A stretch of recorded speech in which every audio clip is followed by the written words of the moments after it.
Numbers 1. The Lord spoke to Moses in the tent of meeting in the desert of Sinai on the first day of the second month of the second year after the Israelites came out of Egypt. He said, "Take a census of the whole Israelite community by their clans and families, listing every man by name, one by one. You and Aaron are to number by their divisions all the men in Israel 20 years old or more who are able to serve in the army. One man from each tribe, each the head of his family, is to help you. These are the names of the men who are to assist you. From Reuben, Elizur son of Shadur. From Simeon, Shalumiel son of Zurishaddai. From Judah, Nahshon son of Amminadab. From Issachar, Nethanel son of Zuar. From Zebulun, Eliab son of Helon. From the sons of Joseph, from Ephraim, Elishama son of Ammihud. From Manasseh, Gamaliel son of Pedasur. From Benjamin, Abidan son of Gideoni. From Dan, Ahiezer son of Ammishaddai. From Asher, Pagiel son of Ochran. From Gad, Eliasaph son of Duel. From Naphtali, Ahira son of Enan. These were the men appointed from the community, the leaders of their ancestral tribes. They were the heads of the clans of Israel. Moses and Aaron took these men whose names had been given, and they called the whole community together on the first day of the second month. The people indicated their ancestry by their clans and families, and the men 20 years old or more were listed by name, one by one, as the Lord commanded Moses. And so he counted them in the desert of Sinai. From the descendants of Reuben, the firstborn son of Israel, all the men 20 years old or more who were able to serve in the army were listed by name, one by one, according to the records of their clans and families. The number from the tribe of Reuben was 46,500. From the descendants of Simeon, all the men 20 years old or more who were able to serve in the army were counted and listed by name, one by one, according to the records of their clans and families. The number from the tribe of Simeon was 59,300. From the descendants of Gad, all the men 20 years old or more who were able to serve in the army were listed by name, according to the records of their clans and families. The number from the tribe of Gad was 45,650. From the descendants of Judah, all the men 20 years old or more who were able to serve in the army were listed by name, according to the records of their clans and families. The number from the tribe of Judah was 74,600. From the descendants of Issachar, all the men 20 years old or more who were able to serve in the army were listed by name, according to the records of their clans and families. The number from the tribe of Issachar was 54,400. From the descendants of Zebulun, all the men 20 years old or more who were able to serve in the army were listed by name, according to the records of their clans and families. The number from the tribe of Zebulun was 57,400. From the sons of Joseph, from the descendants of Ephraim, all the men 20 years old or more who were able to serve in the army were listed by name, according to the records of their clans and families. The number from the tribe of Ephraim was 40,500. From the descendants of Manasseh, all the men 20 years old or more who were able to serve in the army were listed by name, according to the records of their clans and families. The number from the tribe of Manasseh was 32,200. From the descendants of Benjamin, all the men 20 years old or more who were able to serve in the army were listed by name, according to the records of their clans and families. The number from the tribe of Benjamin was 35,400. From the descendants of Dan, all the men 20 years old or more who were able to serve in the army were listed by name, according to the records of their clans and families. The number from the tribe of Dan was 62,700. From the descendants of Asher, all the men 20 years old or more who were able to serve in the army were listed by name, according to the records of their clans and families. The number from the tribe of Asher was 41,500. From the descendants of Naphtali, all the men 20 years old or more who were able to serve in the army were listed by name, according to the records of their clans and families.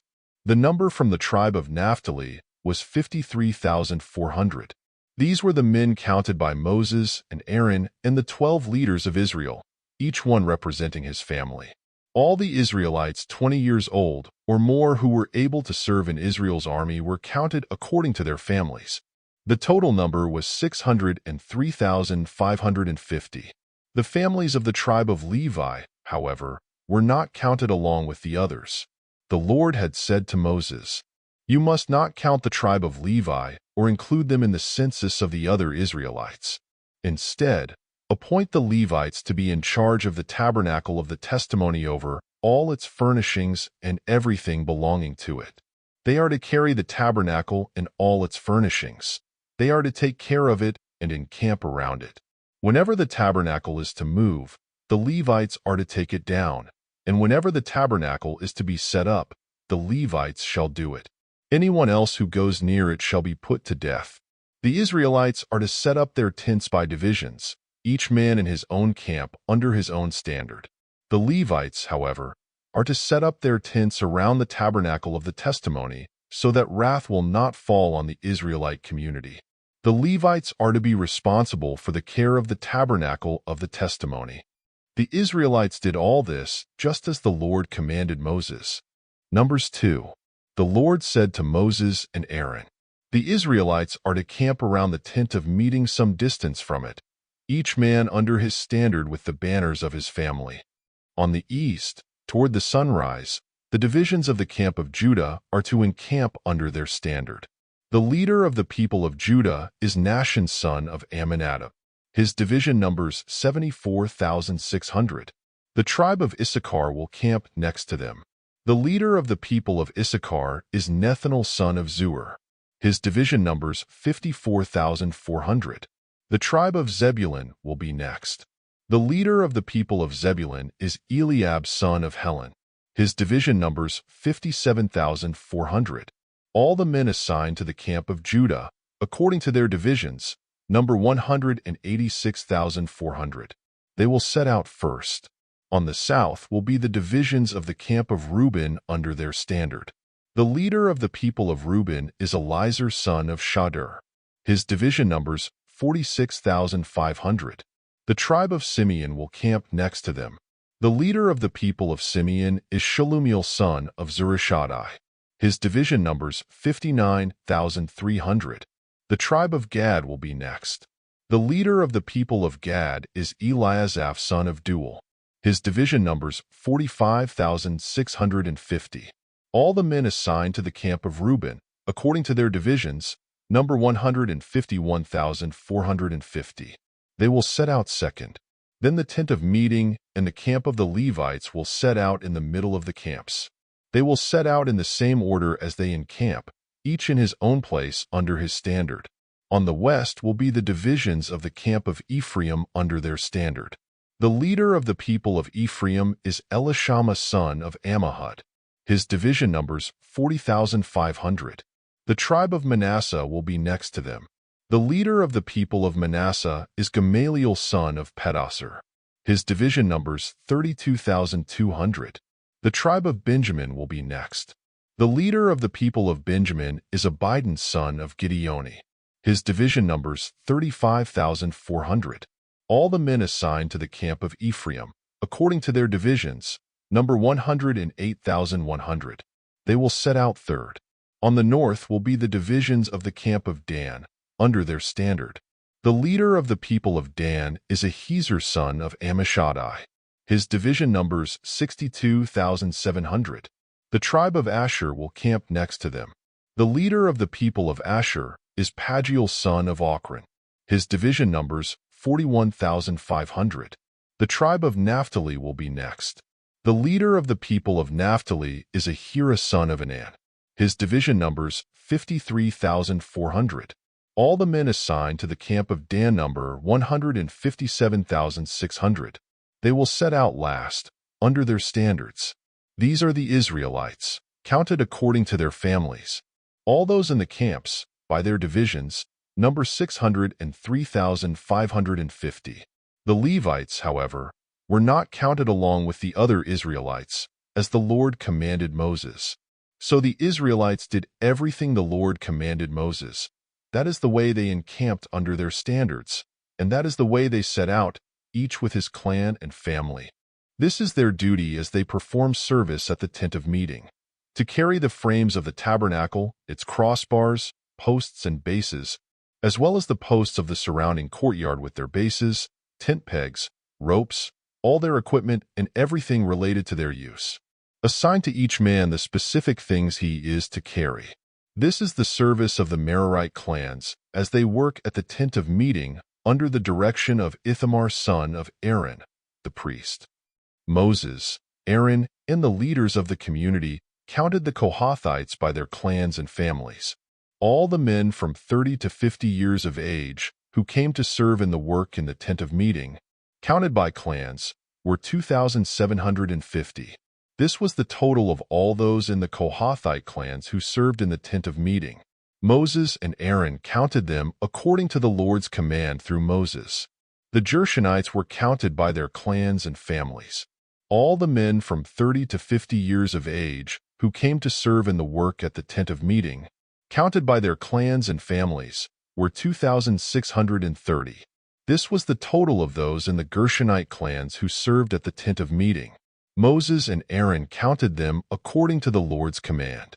The Merarites were counted by their clans and families. All the men from 30 to 50 years of age who came to serve in the work at the tent of meeting, counted by their clans, were 3,200. This was the total of those in the Merarite clans. Moses and Aaron counted them according to the Lord's command through Moses. So Moses, Aaron, and the leaders of Israel counted all the Levites by their clans and families. All the men from 30 to 50 years of age who came to do the work of serving and carrying the tent of meeting, numbered 8,580. At the Lord's command through Moses, each was assigned his work and told what to carry. Thus they were counted, as the Lord commanded Moses. Numbers 3. This is the account of the family of Aaron and Moses at the time the Lord talked with Moses on Mount Sinai. The names of the sons of Aaron were Nadab the firstborn and Abihu, Eleazar and Ithamar. Those were the names of Aaron's sons, the anointed priests, who were ordained to serve as priests. Nadab and Abihu, however, fell dead before the Lord when they made an offering with unauthorized fire before him in the desert of Sinai. They had no sons, so only Eleazar and Ithamar served as priests during the lifetime of their father Aaron. The Lord said to Moses, "Bring the tribe of Levi and present them to Aaron the priest to assist him. They are to perform duties for him and for the whole community at the tent of meeting by doing the work of the tabernacle. They are to take care of all the furnishings of the tent of meeting, fulfilling the obligations of the Israelites by doing the work of the tabernacle. Give the Levites to Aaron and his sons. They are the Israelites who are to be given wholly to him. Appoint Aaron and his sons to serve as priests. Anyone else who approaches the sanctuary must be put to death." The Lord also said to Moses, "I have taken the Levites from among the Israelites in place of the first male offspring of every Israelite woman.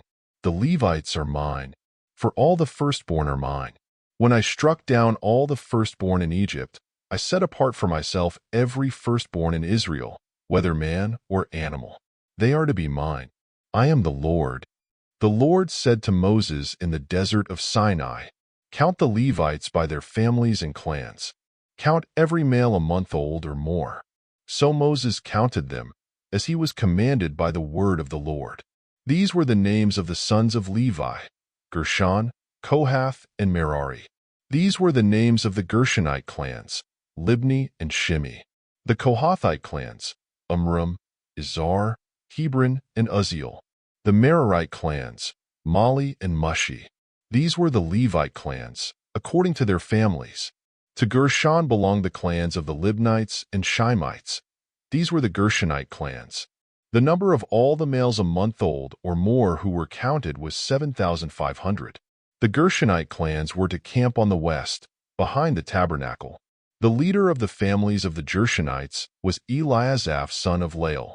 At the tent of meeting, the Gershonites were responsible for the care of the tabernacle and tent, its coverings, the curtain at the entrance to the tent of meeting, the curtains of the courtyard, the curtain at the entrance to the courtyard surrounding the tabernacle and altar, and the ropes and everything related to their use. To Kohath belonged the clans of the Amramites, Izharites, Hebronites, and Uzzielites.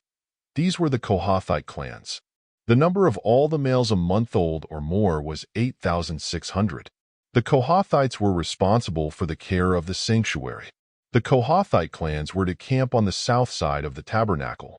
The leader of the families of the Kohathite clans was Elizaphan son of Uzziel.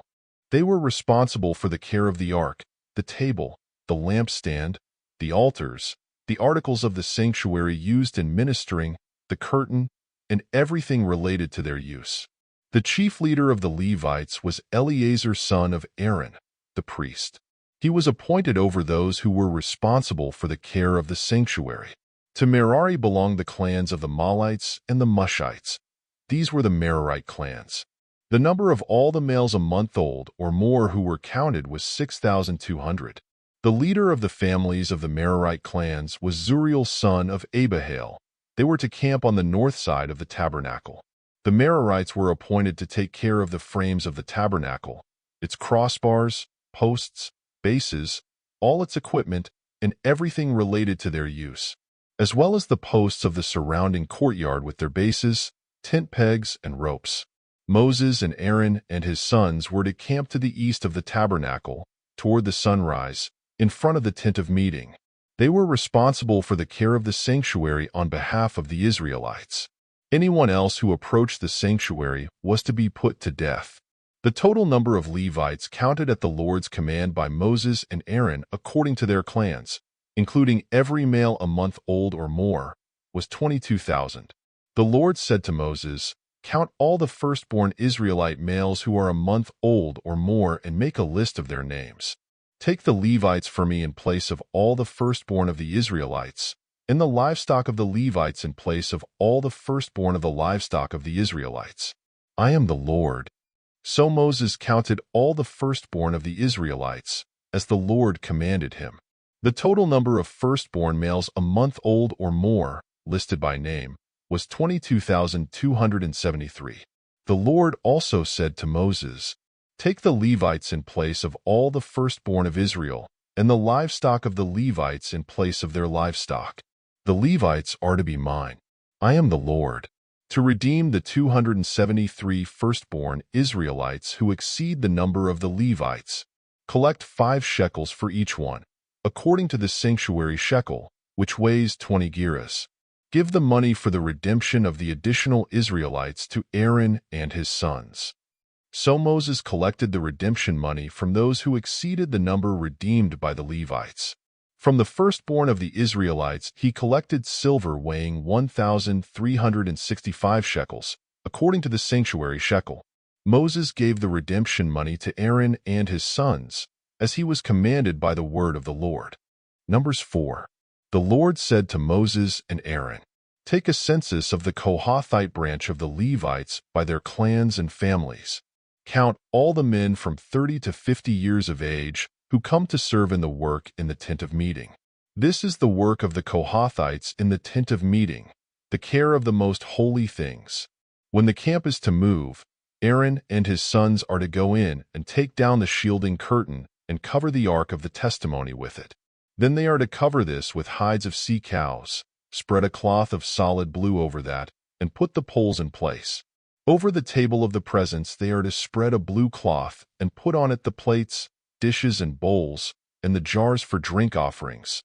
The bread that is continually there is to remain on it. Over these they are to spread a scarlet cloth, cover that with hides of sea cows, and put its poles in place. They are to take a blue cloth and cover the lampstand that is for light, together with its lamps, its wick trimmers and trays, and all its jars for the oil used to supply it.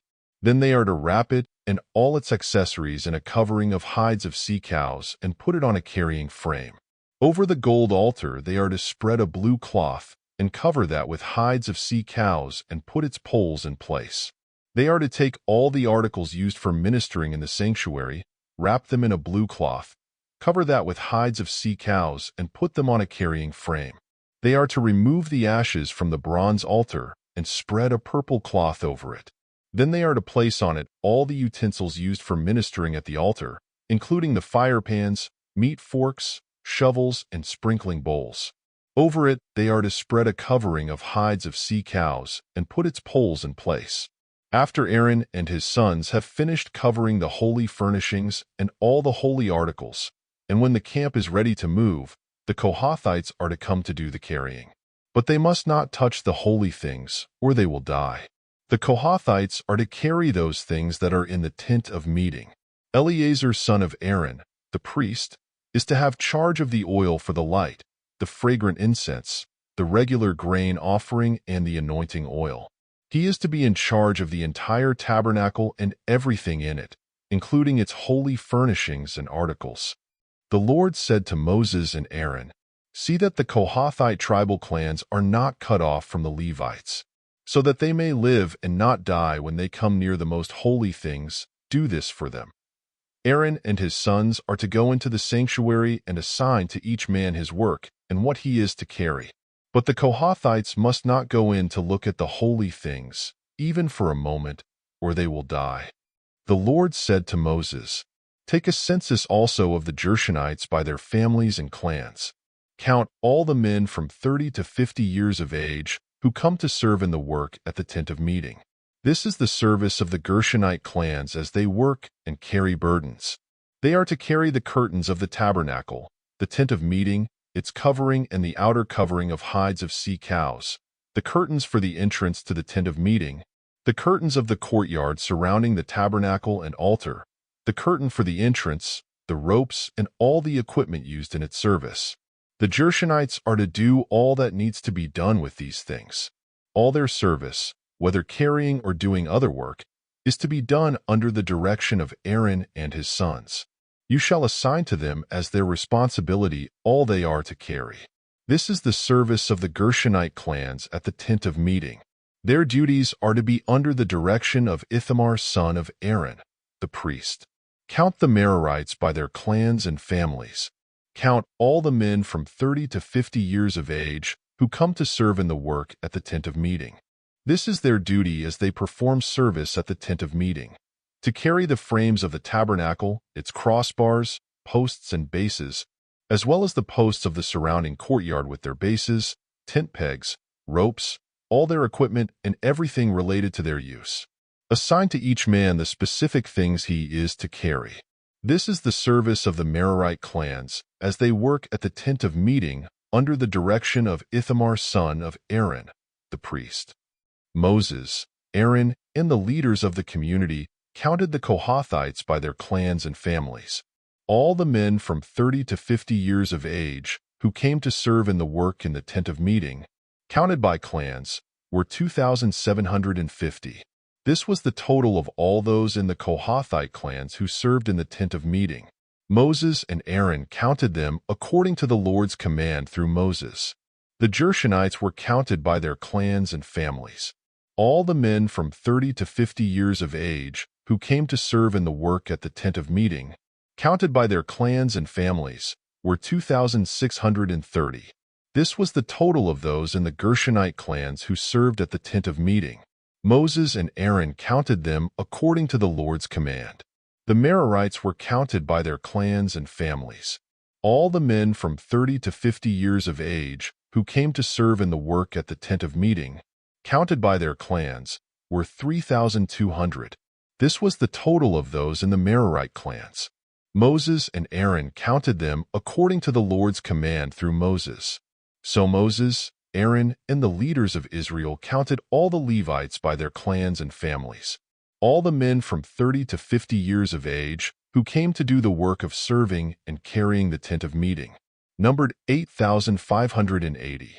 At the Lord's command through Moses, each was assigned his work and told what to carry. Thus they were counted, as the Lord commanded Moses. Numbers 5. The Lord said to Moses, "Command the Israelites to send away from the camp anyone who has an infectious skin disease or a discharge of any kind, or who is ceremonially unclean because of a dead body. Send away male and female alike. Send them outside the camp so they will not defile their camp, where I dwell among them." The Israelites did this. They sent them outside the camp. They did just as the Lord had instructed Moses. The Lord said to Moses, "Say to the Israelites, When a man or woman wrongs another in any way and so is unfaithful to the Lord, that person is guilty and must confess the sin he has committed. He must make full restitution for his wrong, add 1/5 to it, and give it all to the person he has wronged. But if that person has no close relative to whom restitution can be made for the wrong, the restitution belongs to the Lord and must be given to the priest, along with the ram with which atonement is made for him. All the sacred contributions the Israelites bring to a priest will belong to him. Each man's sacred gifts are his own, but what he gives to the priest will belong to the priest. Then the Lord said to Moses, "Speak to the Israelites and say to them, if a man's wife goes astray and is unfaithful to him by sleeping with another man, and this is hidden from her husband and her impurity is undetected, since there is no witness against her and she has not been caught in the act, and if feelings of jealousy come over her husband and he suspects his wife and she is impure, or if he is jealous and suspects her even though she is not impure, then he is to take his wife to the priest. He must also take an offering of 1/10 of an ephah of barley flour on her behalf. He must not pour oil on it or put incense on it, because it is a grain offering for jealousy, a reminder offering to draw attention to guilt. The priest shall bring her and have her stand before the Lord. Then he shall take some holy water in a clay jar and put some dust from the tabernacle floor into the water. After the priest has had the woman stand before the Lord, he shall loosen her hair and place in her hands the reminder offering, the grain offering for jealousy, while he himself holds the bitter water that brings a curse. Then the priest shall put the woman under oath and say to her, if no other man has slept with you, and you have not gone astray and become impure while married to your husband, may this bitter water that brings a curse not harm you. But if you have gone astray while married to your husband, and you have defiled yourself by sleeping with a man other than your husband, here the priest is to put the woman under this curse of the oath May the Lord cause your people to curse and denounce you when he causes your thigh to waste away and your abdomen to swell. May this water that brings a curse enter your body so that your abdomen swells and your thigh wastes away. Then the woman is to say, Amen. So be it. The priest is to write these curses on a scroll and then wash them off into the bitter water. He shall have the woman drink the bitter water that brings a curse, and this water will enter her and cause bitter suffering. The priest is to take from her hands the grain offering for jealousy, wave it before the Lord, and bring it to the altar. The priest is then to take a handful of the grain offering as a memorial offering and burn it on the altar. After that, he is to have the woman drink the water. If she has defiled herself and been unfaithful to her husband, then when she is made to drink the water that brings a curse, it will go into her and cause bitter suffering. Her abdomen will swell and her thigh waste away, and she will become accursed among her people. If, however, the woman has not defiled herself and is free from impurity, she will be cleared of guilt and will be able to have children. This, then, is the law of jealousy when a woman goes astray and defile herself while married to her husband, or when feelings of jealousy come over a man because he suspects his wife. The priest is to have her stand before the Lord and is to apply this entire law to her. The husband will be innocent of any wrongdoing, but the woman will bear the consequences of her sin. Number 6. The Lord said to Moses, Speak to the Israelites and say to them, if a man or woman wants to make a special vow, a vow of separation to the Lord as a Nazirite, he must abstain from wine and other fermented drink, and must not drink vinegar made from wine or from other fermented drink. He must not drink grape juice or eat grapes or raisins. As long as he is a Nazirite, he must not eat anything that comes from the grapevine, not even the seeds or skins. During the entire period of his vow of separation, no razor may be used on his head. He must be holy until the period of his separation to the Lord is over. He must let the hair of his head grow long. Throughout the period of his separation to the Lord, he must not go near a dead body. Even if his own father or mother or brother or sister dies, he must not make himself ceremonially unclean on account of them, because the symbol of his separation to God is on his head. Throughout the period of his separation, he is consecrated to the Lord. If someone dies suddenly in his presence, thus defiling the hair he has dedicated, he must shave his head on the day of his cleansing, the 7th day. Then on the 8th day he must bring 2 doves or 2 young pigeons to the priest at the entrance to the tent of meeting. The priest is to offer one as a sin offering and the other as a burnt offering to make atonement for him, because he sinned by being in the presence of the dead body. That same day he is to consecrate his head. He must dedicate himself to the Lord for the period of his separation and must bring a year-old male lamb as a guilt offering. The previous days do not count, because he became defiled during his separation. Now this is the law for the Nazirite when the period of his separation is over. He is to be brought to the entrance to the tent of meeting. There he is to present his offerings to the Lord: a year-old male lamb without defect for a burnt offering, a year-old ewe lamb without defect for a sin offering, a ram without defect for a fellowship offering, together with their grain offerings and drink offerings, and a basket of bread made without yeast, cakes made of fine flour mixed with oil, and wafers spread with oil. The priest is to present them before the Lord and make the sin offering and the burnt offering. He is to present the basket of unleavened bread and is to sacrifice the ram as a fellowship offering to the Lord, together with its grain offering and drink offering. Then at the entrance to the tent of meeting, the Nazirite must shave off the hair that he dedicated. He is to take the hair and put it in the fire that is under the sacrifice of the fellowship offering. After the Nazirite has shaved off the hair of his dedication, the priest is to place in his hands a boiled shoulder of the ram, and a cake and a wafer from the basket, both made without yeast. The priest shall then wave them before the Lord as a wave offering. They are holy and belong to the priest, together with the breast that was waved and the thigh that was presented. After that, the Nazirite may drink wine. This is the law of the Nazirite who vows his offering to the Lord in accordance with his separation, in addition to whatever else he can afford. He must fulfill the vow he has made, according to the law of the Nazirite. The Lord said to Moses, "Tell Aaron and his sons, this is how you are to bless the Israelites. Say to them, 'The Lord bless you and keep you. The Lord make his face shine upon you and be gracious to you. The Lord turn his face toward you and give you peace.' So they will put my name on the Israelites, and I will bless them." Numbers 7. When Moses finished setting up the tabernacle, he anointed it and consecrated it and all its furnishings. He also anointed and consecrated the altar and all its utensils. Then the leaders of Israel, the heads of families who were the tribal leaders in charge of those who were counted, made offerings. They brought as their gifts before the Lord 6 covered carts and 12 oxen, an ox from each leader and a cart from every 2. These they presented before the tabernacle. The Lord said to Moses, "Accept these from them, that they may be used in the work at the tent of meeting. Give them to the Levites as each man's work requires." So Moses took the carts and oxen and gave them to the Levites. He gave 2 carts and 4 oxen to the Gershonites, as their work required, and he gave 4 carts and 8 oxen to the Merarites, as their work required. They were all under the direction of Ithamar son of Aaron, the priest. But Moses did not give any to the Kohathites, because they were to carry on their shoulders the holy things, for which they were responsible.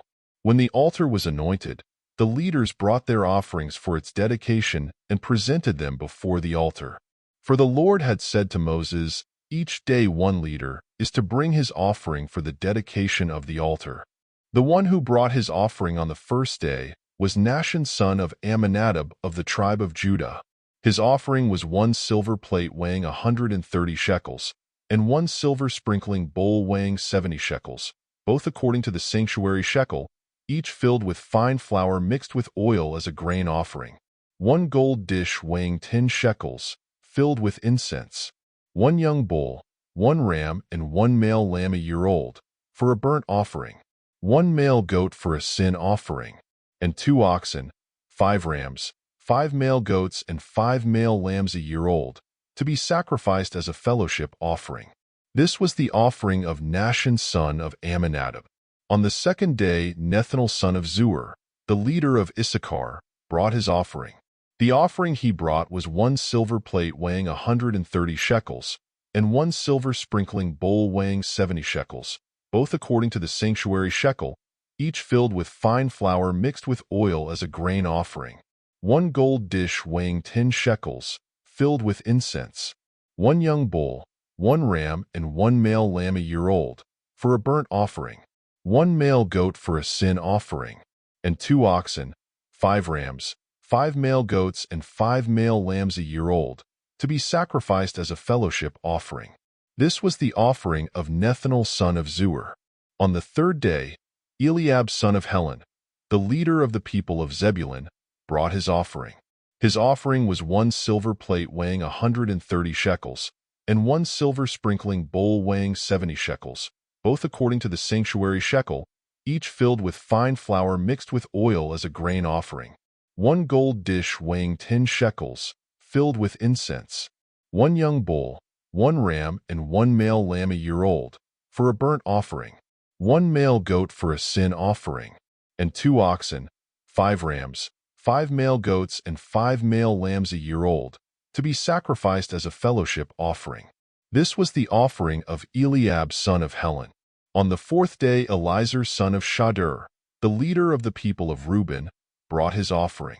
His offering was 1 silver plate weighing 130 shekels, and 1 silver sprinkling bowl weighing 70 shekels, both according to the sanctuary shekel, each filled with fine flour mixed with oil as a grain offering. 1 gold dish weighing 10 shekels, filled with incense. 1 young bull, 1 ram, and 1 male lamb a year old, for a burnt offering. 1 male goat for a sin offering, and 2 oxen, 5 rams, 5 male goats, and 5 male lambs a year old, to be sacrificed as a fellowship offering. This was the offering of Elizur son of Shadur. On the 5th day, Shelumiel son of Zurishaddai, the leader of the people of Simeon, brought his offering. His offering was 1 silver plate weighing 130 shekels, and 1 silver sprinkling bowl weighing 70 shekels, both according to the sanctuary shekel, each filled with fine flour mixed with oil as a grain offering. 1 gold dish weighing 10 shekels, filled with incense. 1 young bull, 1 ram, and 1 male lamb a year old, for a burnt offering. 1 male goat for a sin offering, and 2 oxen, 5 rams, 5 male goats, and 5 male lambs a year old, to be sacrificed as a fellowship offering. This was the offering of Shelumiel son of Zurishaddai. On the 6th day, Eliasaph son of Deuel, the leader of the people of Gad, brought his offering. His offering was 1 silver plate weighing 130 shekels, and 1 silver sprinkling bowl weighing 70 shekels, both according to the sanctuary shekel, each filled with fine flour mixed with oil as a grain offering. 1 gold dish weighing 10 shekels, filled with incense. 1 young bull, 1 ram, and 1 male lamb a year old, for a burnt offering. 1 male goat for a sin offering, and 2 oxen, 5 rams, 5 male goats, and 5 male lambs a year old, to be sacrificed as a fellowship offering. This was the offering of Eliasaph son of Deuel. On the 7th day, Elishama son of Ammihud, the leader of the people of Ephraim, brought his offering. His offering was 1 silver plate weighing 130 shekels, and 1 silver sprinkling bowl weighing 70 shekels, both according to the sanctuary shekel, each filled with fine flour mixed with oil as a grain offering. 1 gold dish weighing 10 shekels, filled with incense. 1 young bull, 1 ram, and 1 male lamb a year old, for a burnt offering. 1 male goat for a sin offering, and 2 oxen, 5 rams, 5 male goats, and 5 male lambs a year old, to be sacrificed as a fellowship offering. This was the offering of Elishama son of Ammihud. On the 8th day, Gamaliel son of Pedasur, the leader of the people of Manasseh, brought his offering. His offering was 1 silver plate weighing 130 shekels, and 1 silver sprinkling bowl weighing 70 shekels, both according to the sanctuary shekel, each filled with fine flour mixed with oil as a grain offering. 1 gold dish weighing 10 shekels, filled with incense. 1 young bull, 1 ram, and 1 male lamb a year old, for a burnt offering. 1 male goat for a sin offering, and 2 oxen, 5 rams, 5 male goats, and 5 male lambs a year old, to be sacrificed as a fellowship offering. This was the offering of Gamaliel son of Pedasur. On the 9th day, Abidan son of Gideoni, the leader of the people of Benjamin, brought his offering. On the 10th day, Ahiezer son of Ammishaddai, the leader of the people of Dan, brought his offering. His offering was 1 silver plate weighing 130 shekels, and 1 silver sprinkling bowl weighing 70 shekels, both according to the sanctuary shekel, each filled with fine flour mixed with oil as a grain offering. 1 gold dish weighing 10 shekels, filled with incense. 1 young bull, 1 ram, and 1 male lamb a year old, for a burnt offering. 1 male goat for a sin offering, and 2 oxen, 5 rams, 5 male goats, and 5 male lambs a year old, to be sacrificed as a fellowship offering. This was the offering of Ahiezer son of Ammishaddai. On the 11th day, Pagiel son of Ochran, the leader of the people of Asher, brought his offering. His offering was 1 silver plate weighing 130 shekels, and 1 silver sprinkling bowl weighing 70 shekels, both according to the sanctuary shekel, each filled with fine flour mixed with oil as a grain offering. 1 gold dish weighing 10 shekels, filled with incense. 1 young bull, 1 ram, and 1 male lamb a year old, for a burnt offering.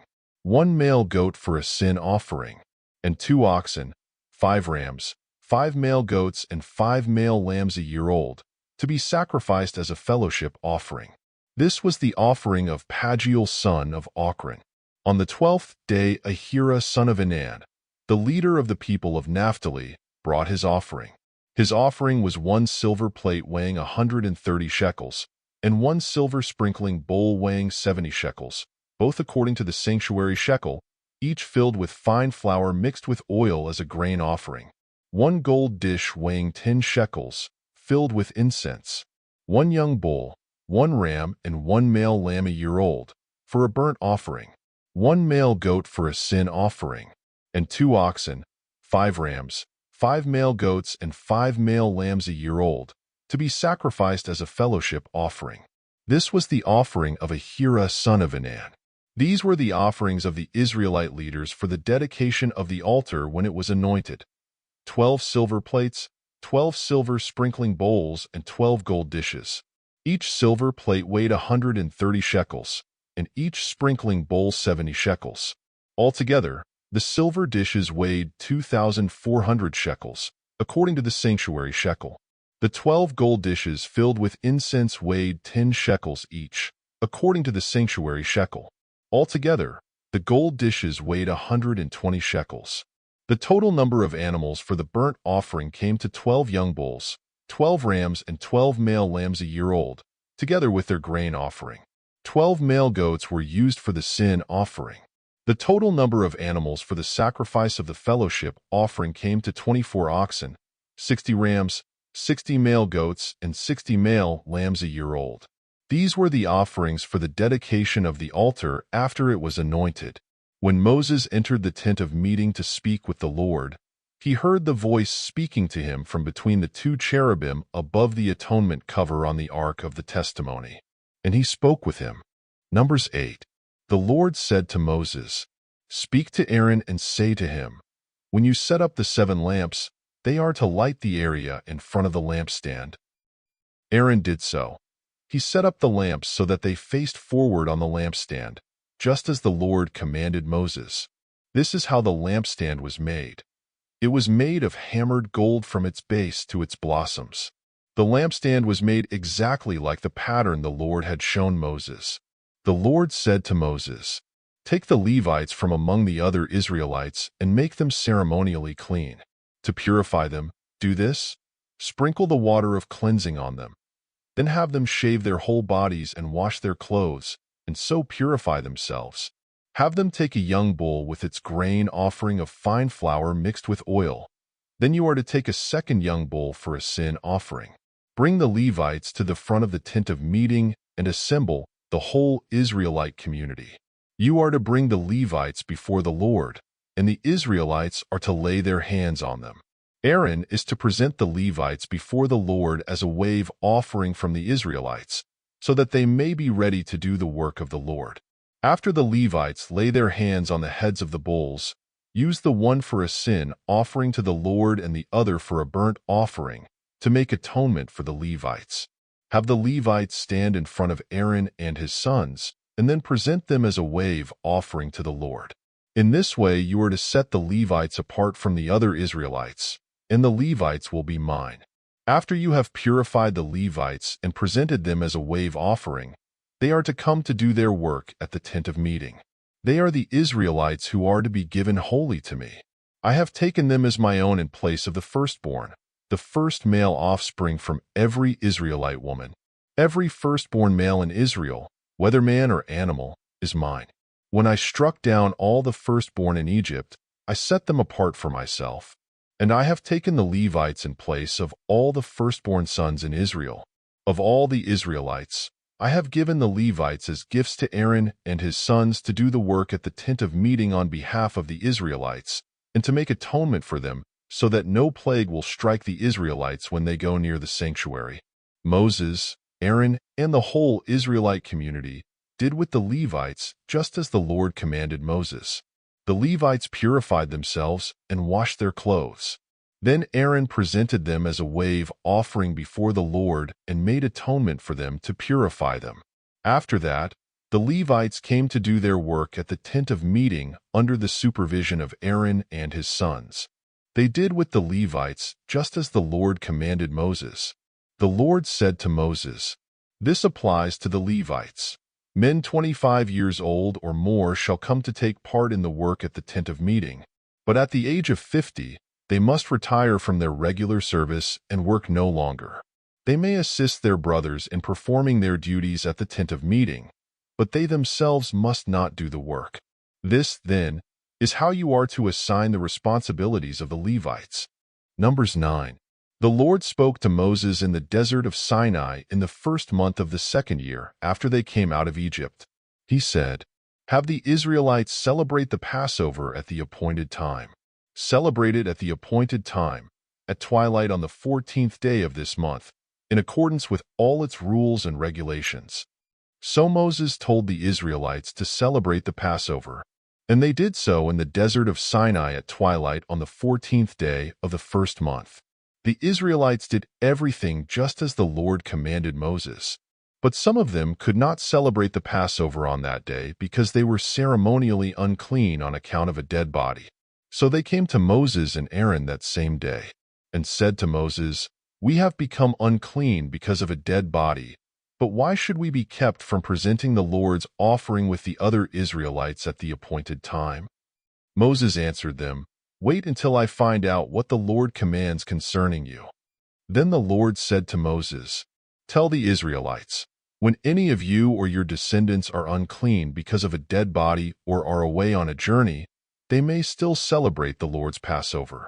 They are to celebrate it on the 14th day of the second month at twilight.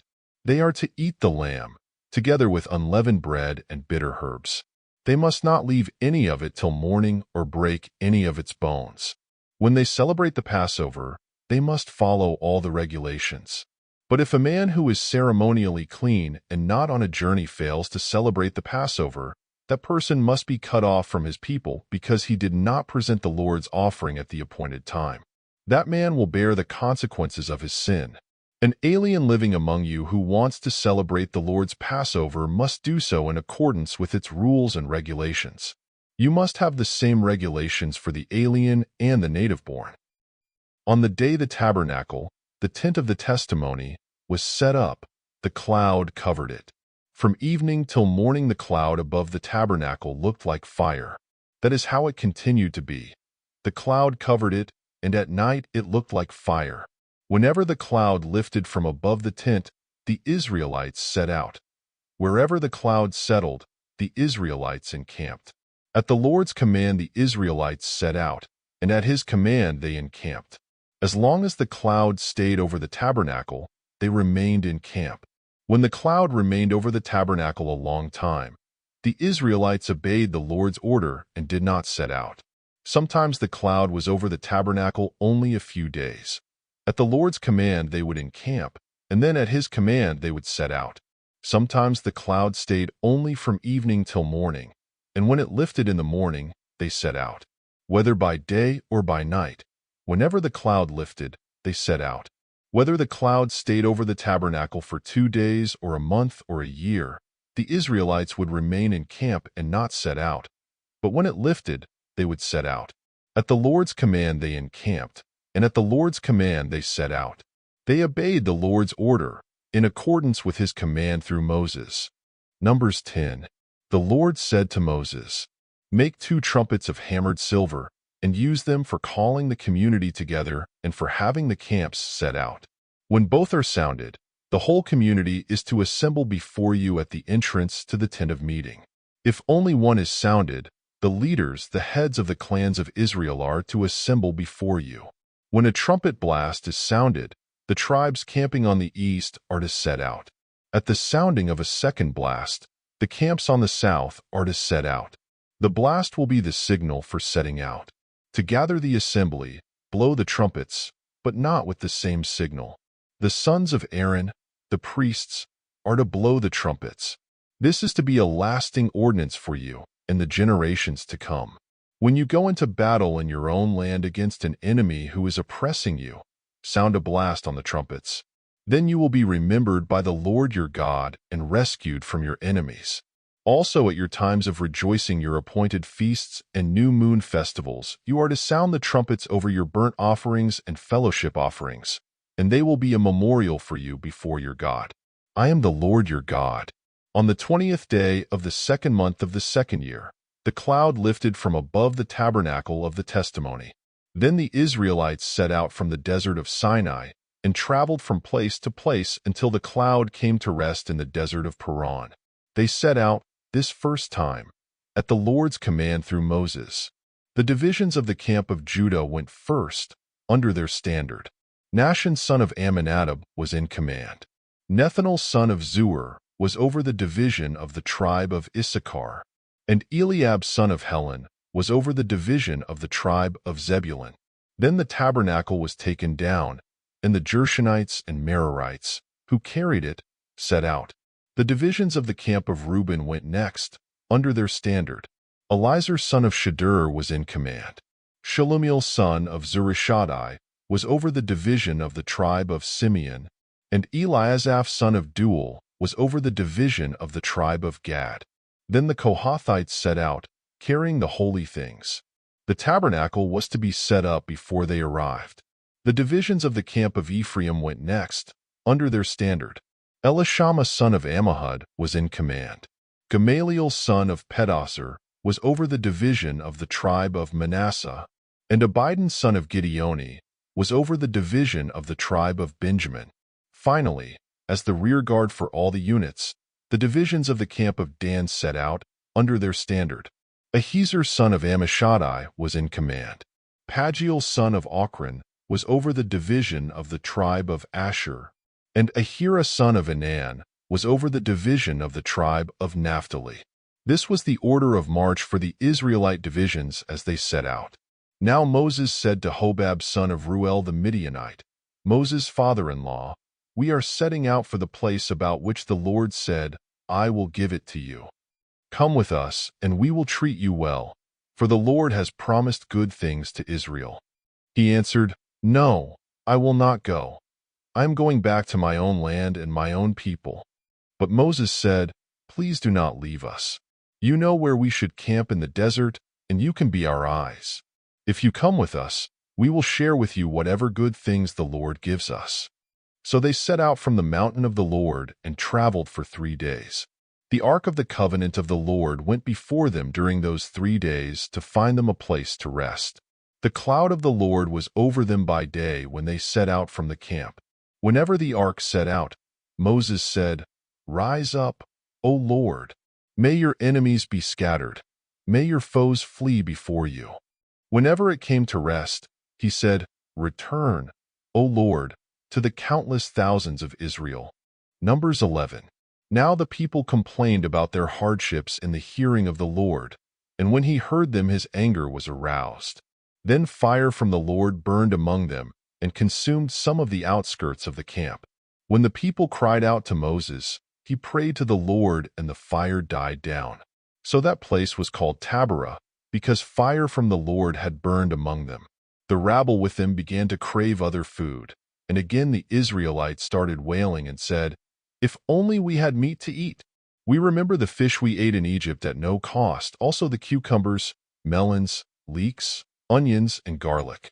But now we have lost our appetite. We never see anything but this manna."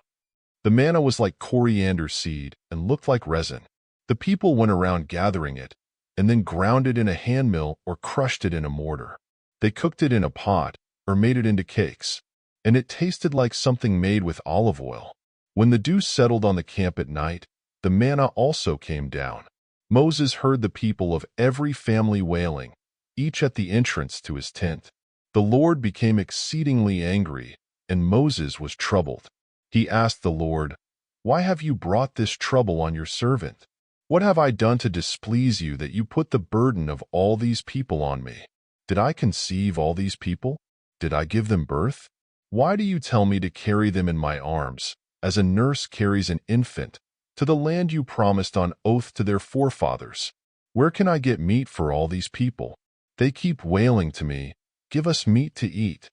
I cannot carry all these people by myself. The burden is too heavy for me.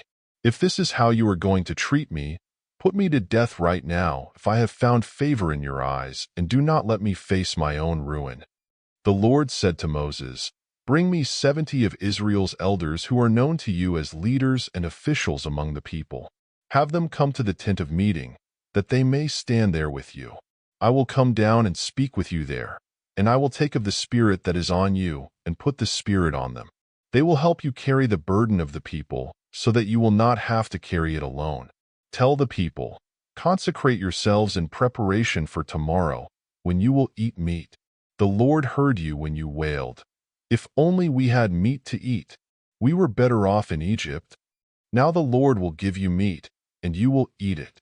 You will not eat it for just 1 day, or 2 days, or 5, 10, or 20 days, but for a whole month, until it comes out of your nostrils and you loathe it, because you have rejected the Lord, who is among you, and have wailed before him, saying, 'Why did we ever leave Egypt?'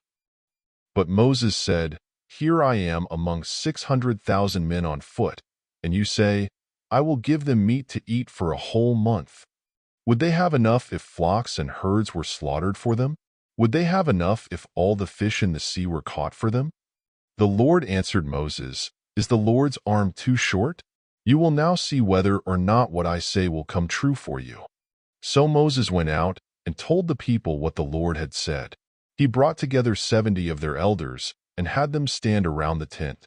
Then the Lord came down in the cloud and spoke with him, and he took of the Spirit that was on him and put the Spirit on the 70 elders. When the Spirit rested on them, they prophesied, but they did not do so again. However, 2 men, whose names were Eldad and Medad, had remained in the camp. They were listed among the elders, but did not go out to the tent. Yet the Spirit also rested on them, and they prophesied in the camp. A young man ran and told Moses, "Eldad and Medad are prophesying in the camp."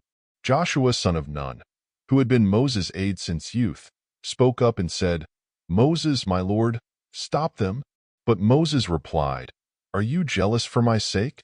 I wish that all the Lord's people were prophets, and that the Lord would put his Spirit on them." Then Moses and the elders of Israel returned to the camp. Now a wind went out from the Lord and drove quail in from the sea. It brought them down all around the camp to about 3 feet above the ground, as far as a day's walk in any direction. All that day and night, and all the next day the people went out and gathered quail. No one gathered less than 10 homers. Then they spread them out all around the camp. But while the meat was still between their teeth and before it could be consumed, the anger of the Lord burned against the people, and he struck them with a severe plague. Therefore the place was named Kibroth Hattaavah, because there they buried the people who had craved other food. From Kibroth Hattaavah, the people traveled to Hazeroth and stayed there. Numbers 12. Miriam and Aaron began to talk against Moses because of his Cushite wife, for he had married a Cushite. "Has the Lord spoken only through Moses?" they asked. "Hasn't he also spoken through us?" And the Lord heard this. Now Moses was a very humble man, more humble than anyone else on the face of the earth. At once the Lord said to Moses, Aaron, and Miriam, "Come out to the tent of meeting, all three of you." So the three of them came out. Then the Lord came down in a pillar of cloud. He stood at the entrance to the tent and summoned Aaron and Miriam. When both of them stepped forward, he said, "Listen to my words. When a prophet of the Lord is among you, I reveal myself to him in visions. I speak to him in dreams. But this is not true of my servant Moses. He is faithful in all my house. With him I speak face to face, clearly and not in riddles. He sees the form of the Lord. Why then were you not afraid to speak against my servant Moses?" The anger of the Lord burned against them, and he left them. When the cloud lifted from above the tent, there stood Miriam leprous, like snow. Aaron turned toward her and saw that she had leprosy. And he said to Moses, "Please, my Lord, do not hold against us the sin we have so foolishly committed. Do not let her be like a stillborn infant coming from its mother's womb with its flesh half eaten away." So Moses cried out to the Lord, "O God, please heal her." The Lord replied to Moses, "If her father had spit in her face, would she not have been in disgrace for 7 days? Confine her outside the camp for 7 days. After that she can be brought back." So Miriam was confined outside the camp for 7 days, and the people did not move on till she was brought back. After that, the people left Hazeroth and encamped in the desert of Paran. Numbers 13. The Lord said to Moses, "Send some men to explore the land of Canaan, which I am giving to the Israelites. From each ancestral tribe, send one of its leaders." So at the Lord's command Moses sent them out from the desert of Paran. All of them were leaders of the Israelites. These are their names. From the tribe of Reuben, Shammua son of Zachar. From the tribe of Simeon, Shaphat son of Hori. From the tribe of Judah, Caleb son of Jephunneh. From the tribe of Issachar, Igal son of Joseph. From the tribe of Ephraim, Hosea son of Nun. From the tribe of Benjamin, Palti son of Raphu. From the tribe of Zebulun, Gadiel son of Sodi. From the tribe of Manasseh, a tribe of Joseph, Gudi son of Suzi. From the tribe of Dan, Amiel son of Gemalli. From the tribe of Asher, Sethur son of Michael. From the tribe of Naphtali, Nabi son of Vophsi. From the tribe of Gad, Gul son of Maki. These are the names of the men Moses sent to explore the land. Moses gave Hosea son of Nun the name Joshua. When Moses sent them to explore Canaan, he said, "Go up through the Negev and on into the hill country. See what the land is like, and whether the people who live there are strong or weak, few or many. What kind of land do they live in? Is it good or bad? What kind of towns do they live in? Are they unwalled or fortified? How is the soil? Is it fertile or poor? Are there trees on it or not? Do your best to bring back some of the fruit of the land." It was the season for the first ripe grapes. So they went up and explored the land from the desert of Zin as far as Rehob, toward Lebo Hamath. They went up through the Negev and came to Hebron, where Ahiman, Sheshai, and Talmai, the descendants of Anak, lived. Hebron had been built 7 years before Zoan in Egypt.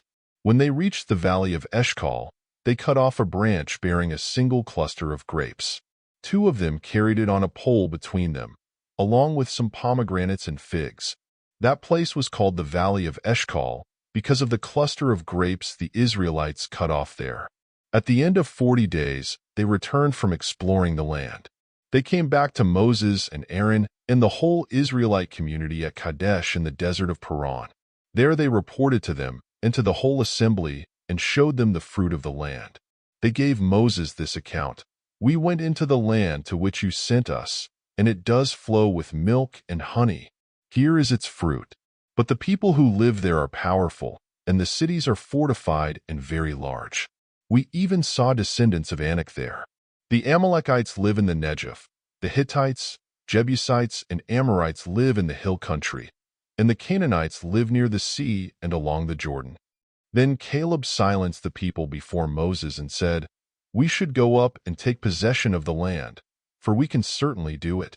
But the men who had gone up with him said, "We can't attack those people. They are stronger than we are." And they spread among the Israelites a bad report about the land they had explored. They said, "The land we explored devours those living in it. All the people we saw there are of great size. We saw the Nephilim there, the descendants of Anak come from the Nephilim. We seemed like grasshoppers in our own eyes, and we looked the same to them." Numbers 14. That night all the people of the community raised their voices and wept aloud. All the Israelites grumbled against Moses and Aaron, and the whole assembly said to them, "If only we had died in Egypt, or in this desert. Why is the Lord bringing us to this land only to let us fall by the sword? Our wives and children will be taken as plunder. Wouldn't it be better for us to go back to Egypt?" And they said to each other, "We should choose a leader and go back to Egypt." Then Moses and Aaron fell face down in front of the whole Israelite assembly gathered there. Joshua son of Nun and Caleb son of Jephunneh, who were among those who had explored the land, tore their clothes, and said to the entire Israelite assembly, "The land we passed through and explored is exceedingly good. If the Lord is pleased with us, he will lead us into that land, a land flowing with milk and honey, and will give it to us. Only do not rebel against the Lord, and do not be afraid of the people of the land, because we will swallow them up. Their protection is gone, but the Lord is with us. Do not be afraid of them." But the whole assembly talked about stoning them. Then the glory of the Lord appeared at the tent of meeting to all the Israelites. The Lord said to Moses, "How long will these people treat me with contempt? How long will they refuse to believe in me? In spite of all the miraculous signs I have performed among them, I will strike them down with a plague and destroy them, but I will make you into a nation greater and stronger than they." Moses said to the Lord, "Then the Egyptians will hear about it. By your power you brought these people up from among them, and they will tell the inhabitants of this land about it.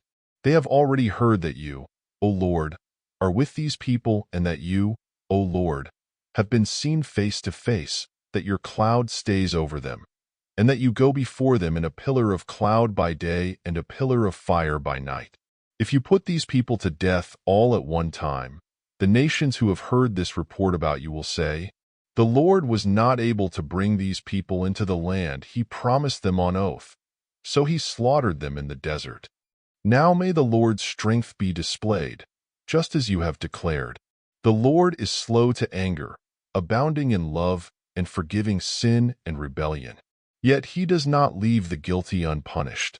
He punishes the children for the sin of the fathers to the third and fourth generation. In accordance with your great love, forgive the sin of these people, just as you have pardoned them from the time they left Egypt until now." The Lord replied, "I have forgiven them, as you asked. Nevertheless, as surely as I live, and as surely as the glory of the Lord fills the whole earth, not one of the men who saw my glory and the miraculous signs I performed in Egypt and in the desert, but who disobeyed me and tested me 10 times, not one of them will ever see the land I promised on oath to their forefathers. No one who has treated me with contempt will ever see it. But because my servant Caleb has a different spirit and follows me wholeheartedly, I will bring him into the land he went to, and his descendants will inherit it. Since the Amalekites and Canaanites are living in the valleys, turn back tomorrow and set out toward the desert along the route to the Red Sea." The Lord said to Moses and Aaron, "How long will this wicked community grumble against me? I have heard the complaints of these grumbling Israelites. So tell them, 'As surely as I live, declares the Lord, I will do to you the very things I heard you say. In this desert your bodies will fall, every one of you 20 years old or more who was counted in the census and who has grumbled against me. Not one of you will enter the land I swore with uplifted hand to make your home, except Caleb son of Jephunneh and Joshua son of Nun. As for your children that you said would be taken as plunder, I will bring them in to enjoy the land you have rejected. But your bodies will fall in this desert. Your children will be shepherds here for 40 years, suffering for your unfaithfulness, until the last of your bodies lies in the desert. For 40 years, 1 year for each of the 40 days you explored the land, you will suffer for your sins and know what it is like to have me against you. I, the Lord, have spoken, and I will surely do these things to this whole wicked community which has banded together against me. They will meet their end in this desert. Here they will die. So the men Moses had sent to explore the land, who returned and made the whole community grumble against him by spreading a bad report about it. These men responsible for spreading the bad report about the land were struck down and died of a plague before the Lord. Of the men who went to explore the land, only Joshua son of Nun and Caleb son of Jephunneh survived. When Moses reported this to all the Israelites, they mourned bitterly. Early the next morning they went up toward the high hill country. "We have sinned," they said. "We will go up to the place the Lord promised." But Moses said, "Why are you disobeying the Lord's command? This will not succeed. Do not go up, because the Lord is not with you. You will be defeated by your enemies, for the Amalekites and Canaanites will face you there. Because you have turned away from the Lord, he will not be with you, and you will fall by the sword."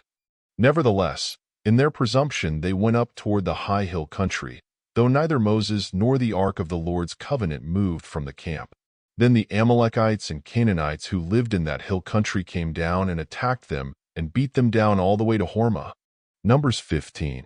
The Lord said to Moses, "Speak to the Israelites and say to them, after you enter the land I am giving you as a home, and you present to the Lord offerings made by fire, from the herd or the flock, as an aroma pleasing to the Lord, whether burnt offerings or sacrifices, for special vows or free will offerings or festival offerings.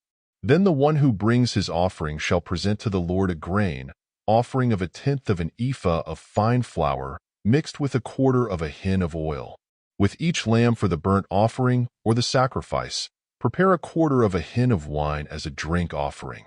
With a ram prepare a grain offering of 2/10 of an ephah of fine flour, mixed with 1/3 of a hin of oil, and 1/3 of a hin of wine as a drink offering. Offer it as an aroma pleasing to the Lord. When you prepare a young bull as a burnt offering or sacrifice, for a special vow or a fellowship offering to the Lord, bring with the bull a grain offering of 3/10 of an ephah of fine flour, mixed with half a hin of oil. Also bring half a hin of wine as a drink offering. It will be an offering made by fire, an aroma pleasing to the Lord. Each bull or ram, each lamb or young goat, is to be prepared in this manner. Do this for each one, for as many as you prepare. Everyone who is native-born must do these things in this way when he brings an offering made by fire as an aroma pleasing to the Lord. For the generations to come, whenever an alien or anyone else living among you presents an offering made by fire as an aroma pleasing to the Lord, he must do exactly as you do. The community is to have the same rules for you and for the alien living among you. This is a lasting ordinance for the generations to come. You and the alien shall be the same before the Lord. The same laws and regulations will apply both to you and to the alien living among you. The Lord said to Moses, "Speak to the Israelites and say to them, when you enter the land to which I am taking you, and you eat the food of the land, present a portion as an offering to the Lord. Present a cake from the first of your ground meal, and present it as an offering from the threshing floor. Throughout the generations to come you are to give this offering to the Lord from the first of your ground meal. Now, if you unintentionally fail to keep any of these commands the Lord gave Moses, any of the Lord's commands to you through him, from the day the Lord gave them and continuing through the generations to come, and if this is done unintentionally without the community being aware of it, then the whole community is to offer a young bull for a burnt offering as an aroma pleasing to the Lord, along with its prescribed grain offering and drink offering, and a male goat for a sin offering. The priest is to make atonement for the whole Israelite community, and they will be forgiven, for it was not intentional, and they have brought to the Lord for their wrong an offering made by fire and a sin offering. The whole Israelite community and the aliens living among them will be forgiven, because all the people were involved in the unintentional wrong. But if just one person sins unintentionally, he must bring a year-old female goat for a sin offering. The priest is to make atonement before the Lord for the one who erred by sinning unintentionally, and when atonement has been made for him, he will be forgiven. One and the same law applies to everyone who sins unintentionally, whether he is a native-born Israelite or an alien. But anyone who sins defiantly, whether native-born or alien, blasphemes the Lord, and that person must be cut off from his people. Because he has despised the Lord's word and broken his commands, that person must surely be cut off. His guilt remains on him. While the Israelites were in the desert, a man was found gathering wood on the Sabbath day.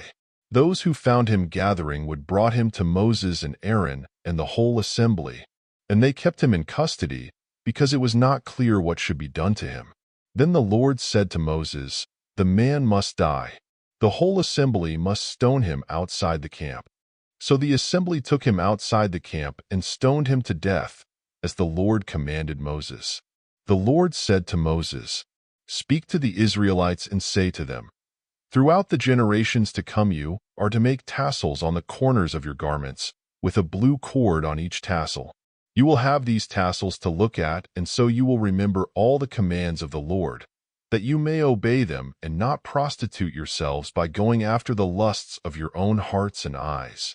Then you will remember to obey all my commands, and will be consecrated to your God. I am the Lord your God, who brought you out of Egypt to be your God. I am the Lord your God." Numbers 16. Korah son of Izhar, the son of Kohath, the son of Levi, and certain Reubenites Dathan and Abiram, sons of Eliab, and On son of Peleth became insolent, and rose up against Moses. With them were 250 Israelite men, well-known community leaders who had been appointed members of the council. They came as a group to oppose Moses and Aaron and said to them, "You have gone too far. The whole community is holy, every one of them, and the Lord is with them. Why then do you set yourselves above the Lord's assembly?" When Moses heard this, he fell face down. Then he said to Korah and all his followers, "In the morning the Lord will show who belongs to him and who is holy, and he will have that person come near him.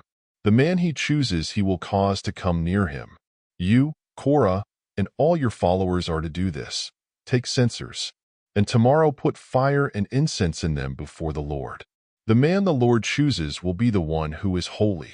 You Levites have gone too far." Moses also said to Korah, "Now listen, you Levites. Isn't it enough for you that the God of Israel has separated you from the rest of the Israelite community and brought you near himself to do the work at the Lord's tabernacle and to stand before the community and minister to them? He has brought you and all your fellow Levites near himself, but now you are trying to get the priesthood too. It is against the Lord that you and all your followers have banded together. Who is Aaron that you should grumble against him?"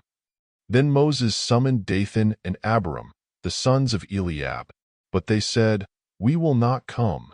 Isn't it enough that you have brought us up out of a land flowing with milk and honey to kill us in the desert? And now you also want to lord it over us? Moreover, you haven't brought us into a land flowing with milk and honey or given us an inheritance of fields and vineyards. Will you gouge out the eyes of these men? No, we will not come." Then Moses became very angry and said to the Lord, "Do not accept their offering. I have not taken so much as a donkey from them, nor have I wronged any of them." Moses said to Korah, "You and all your followers are to appear before the Lord tomorrow, you and they and Aaron. Each man is to take his censer and put incense in it, 250 censers in all, and present it before the Lord. You and Aaron are to present your censers also." So each man took his censer, put fire and incense in it, and stood with Moses and Aaron at the entrance to the tent of meeting. When Korah had gathered all his followers in opposition to them at the entrance to the tent of meeting, the glory of the Lord appeared to the entire assembly. The Lord said to Moses and Aaron, "Separate yourselves from this assembly, so I can put an end to them at once." But Moses and Aaron fell face down and cried out, "O God, God of the spirits of all mankind, Will you be angry with the entire assembly when only one man sins?" Then the Lord said to Moses, "Say to the assembly, 'Move away from the tents of Korah, Dathan, and Abiram.'" Moses got up and went to Dathan and Abiram, and the elders of Israel followed him. He warned the assembly, "Move back from the tents of these wicked men. Do not touch anything belonging to them, or you will be swept away because of all their sins." So they moved away from the tents of Korah, Dathan, and Abiram. Dathan and Abiram had come out and were standing with their wives, children, and little ones at the entrances to their tents. Then Moses said, "This is how you will know that the Lord has sent me to do all these things, and that it was not my idea. If these men die a natural death and experience only what usually happens to men, then the Lord has not sent me. But if the Lord brings about something totally new, and the earth opens its mouth and swallows them, with everything that belongs to them, and they go down alive into the grave, then you will know that these men have treated the Lord with contempt." As soon as he finished saying all this, the ground under them split apart, and the earth opened its mouth and swallowed them, with their households and all Korah's men and all their possessions. They went down alive into the grave, with everything they owned. The earth closed over them, and they perished and were gone from the community. At their cries, all the Israelites around them fled, shouting, "The earth is going to swallow us too." And fire came out from the Lord, and consumed the 250 men who were offering the incense.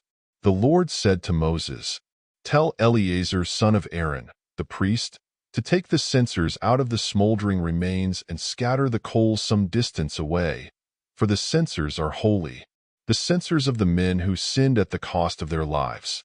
Hammer the censers into sheets to overlay the altar, for they were presented before the Lord and have become holy. Let them be a sign to the Israelites." So Eleazar the priest collected the bronze censers brought by those who had been burned up, and he had them hammered out to overlay the altar, as the Lord directed him through Moses. This was to remind the Israelites that no one except a descendant of Aaron should come to burn incense before the Lord, or he would become like Korah and his followers. The next day the whole Israelite community grumbled against Moses and Aaron. "You have killed the Lord's people," they said. But when the assembly gathered in opposition to Moses and Aaron and turned toward the tent of meeting, suddenly the cloud covered it and the glory of the Lord appeared.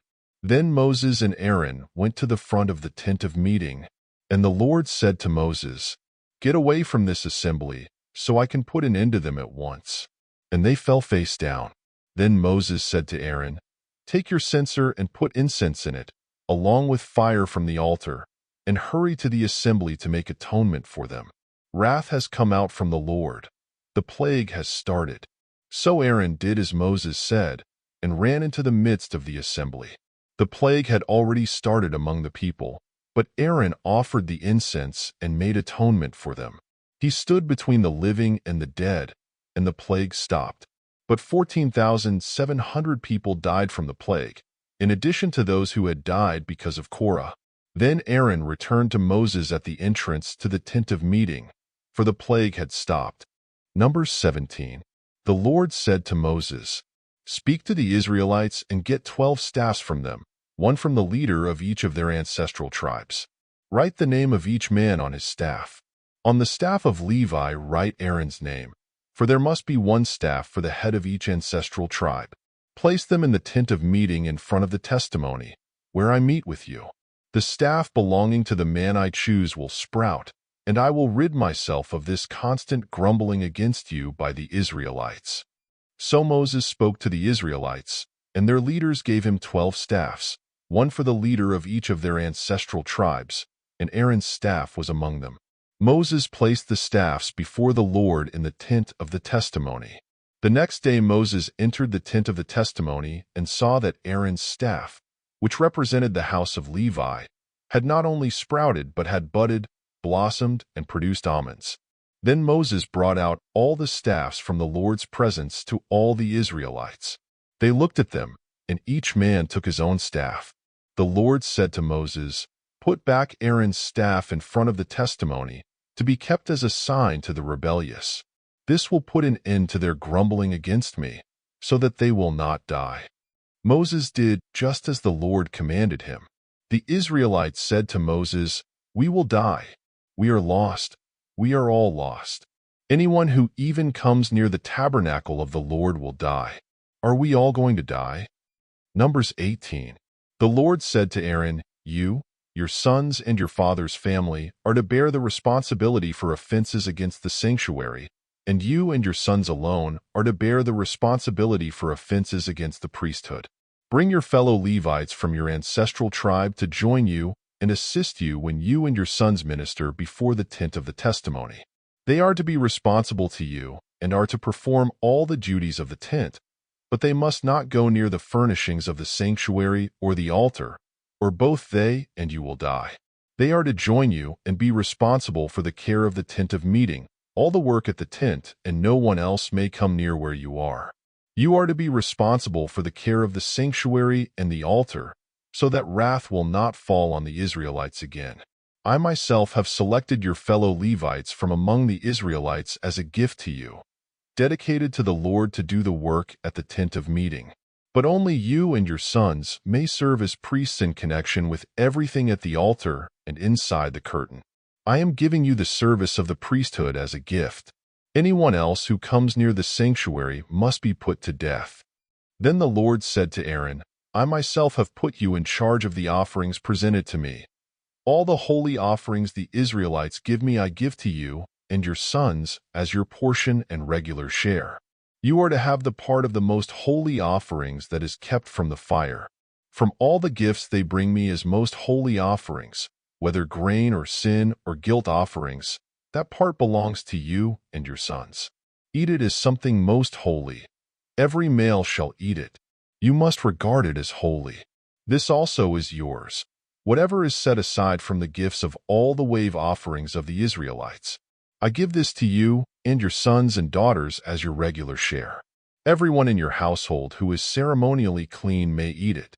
I give you all the finest olive oil and all the finest new wine and grain they give the Lord as the firstfruits of their harvest. All the land's firstfruits that they bring to the Lord will be yours. Everyone in your household who is ceremonially clean may eat it. Everything in Israel that is devoted to the Lord is yours.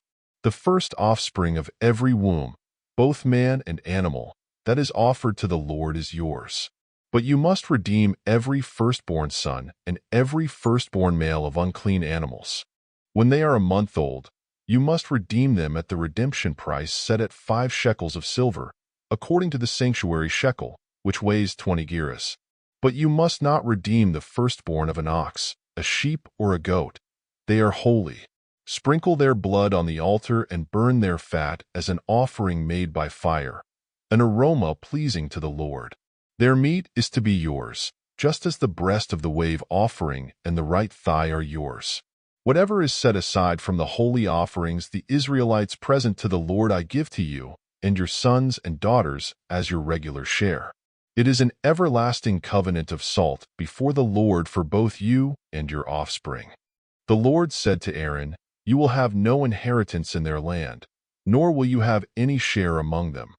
I am your share and your inheritance among the Israelites. I give to the Levites all the tithes in Israel as their inheritance in return for the work they do while serving at the tent of meeting. From now on the Israelites must not go near the tent of meeting, or they will bear the consequences of their sin and will die. It is the Levites who are to do the work at the tent of meeting and bear the responsibility for offenses against it. This is a lasting ordinance for the generations to come.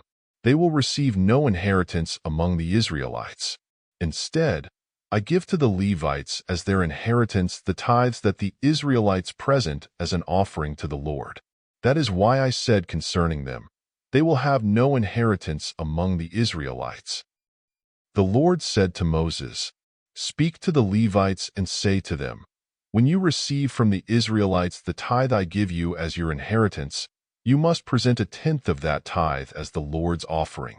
Your offering will be reckoned to you as grain from the threshing floor or juice from the winepress. In this way, you also will present an offering to the Lord from all the tithes you receive from the Israelites. From these tithes you must give the Lord's portion to Aaron the priest. You must present as the Lord's portion the best and holiest part of everything given to you. Say to the Levites, when you present the best part, it will be reckoned to you as the product of the threshing floor or the winepress. You and your households may eat the rest of it anywhere, for it is your wages for your work at the tent of meeting. By presenting the best part of it, you will not be guilty in this matter.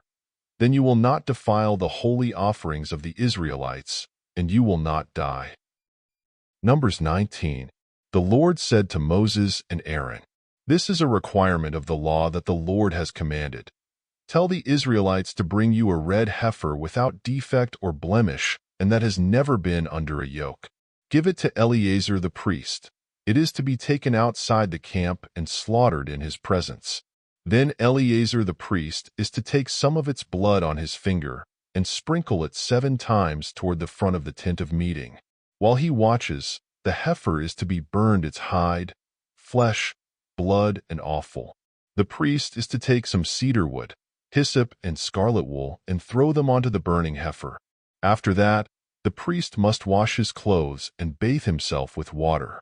He may then come into the camp, but he will be ceremonially unclean till evening. The man who burns it must also wash his clothes and bathe with water, and he too will be unclean till evening. A man who is clean shall gather up the ashes of the heifer and put them in a ceremonially clean place outside the camp. They shall be kept by the Israelite community for use in the water of cleansing. It is for purification from sin. The man who gathers up the ashes of the heifer must also wash his clothes, and he too will be unclean till evening. This will be a lasting ordinance both for the Israelites and for the aliens living among them. Whoever touches the dead body of anyone will be unclean for 7 days. He must purify himself with the water on the 3rd day and on the 7th day. Then he will be clean. But if he does not purify himself on the 3rd and 7th days, he will not be clean. Whoever touches the dead body of anyone and fails to purify himself defile the Lord's tabernacle. That person must be cut off from Israel. Because the water of cleansing has not been sprinkled on him, he is unclean. His uncleanness remains on him. This is the law that applies when a person dies in a tent. Anyone who enters the tent and anyone who is in it will be unclean for 7 days. And every open container without a lid fastened on it will be unclean. Anyone out in the open who touches someone who has been killed with a sword or someone who has died a natural death, or anyone who touches a human bone or a grave, will be unclean for 7 days. For the unclean person, put some ashes from the burned purification offering into a jar and pour fresh water over them. Then a man who is ceremonially clean is to take some hyssop, dip it in the water, and sprinkle the tent and all the furnishings and the people who were there. He must also sprinkle anyone who has touched a human bone or a grave, or someone who has been killed, or someone who has died a natural death. The man who is clean is to sprinkle the unclean person on the 3rd and 7th days, and on the 7th day he is to purify him. The person being cleansed must wash his clothes and bathe with water, and that evening he will be clean. But if a person who is unclean does not purify himself, he must be cut off from the community, because he has defiled the sanctuary of the Lord. The water of cleansing has not been sprinkled on him, and he is unclean. This is a lasting ordinance for them. The man who sprinkles the water of cleansing must also wash his clothes, and anyone who touches the water of cleansing will be unclean till evening.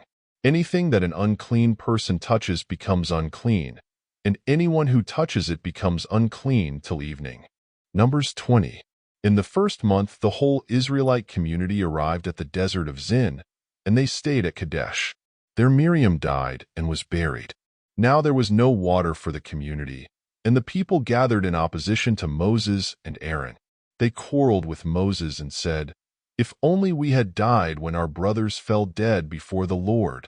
Why did you bring the Lord's community into this desert, that we and our livestock should die here? Why did you bring us up out of Egypt to this terrible place? It has no grain or figs, grapevines or pomegranates." and there is no water to drink." Moses and Aaron went from the assembly to the entrance to the tent of meeting and fell face down, and the glory of the Lord appeared to them. The Lord said to Moses, "Take the staff, and you and your brother Aaron gather the assembly together. Speak to that rock before their eyes, and it will pour out its water. You will bring water out of the rock for the community, so they and their livestock can drink." So Moses took the staff from the Lord's presence, just as he commanded him. He and Aaron gathered the assembly together in front of the rock, and Moses said to them, "Listen, you rebels, must we bring you water out of this rock?" Then Moses raised his arm and struck the rock twice with his staff. Water gushed out, and the community and their livestock drank. But the Lord said to Moses and Aaron, "Because you did not trust in me enough to honor me as holy in the sight of the Israelites, you will not bring this community into the land I give them." These were the waters of Meribah, where the Israelites quarreled with the Lord, and where he showed himself holy among them. Moses sent messengers from Kadesh to the king of Edom, saying, "This is what your brother Israel says. You know about all the hardships that have come upon us. Our forefathers went down into Egypt, and we lived there many years. The Egyptians mistreated us and our fathers, but when we cried out to the Lord, he heard our cry and sent an angel and brought us out of Egypt. Now we are here at Kadesh, a town on the edge of your territory. Please let us pass through your country. We will not go through any field or vineyard, or drink water from any well. We will travel along the king's highway, and not turn to the right or to the left until we have passed through your territory." But Edom answered, "You may not pass through here. If you try, we will march out and attack you with the sword." The Israelites replied, "We will go along the main road, and if we or our livestock drink any of your water, we will pay for it. We only want to pass through on foot, nothing else." Again they answered, "You may not pass through." Then Edom came out against them with a large and powerful army.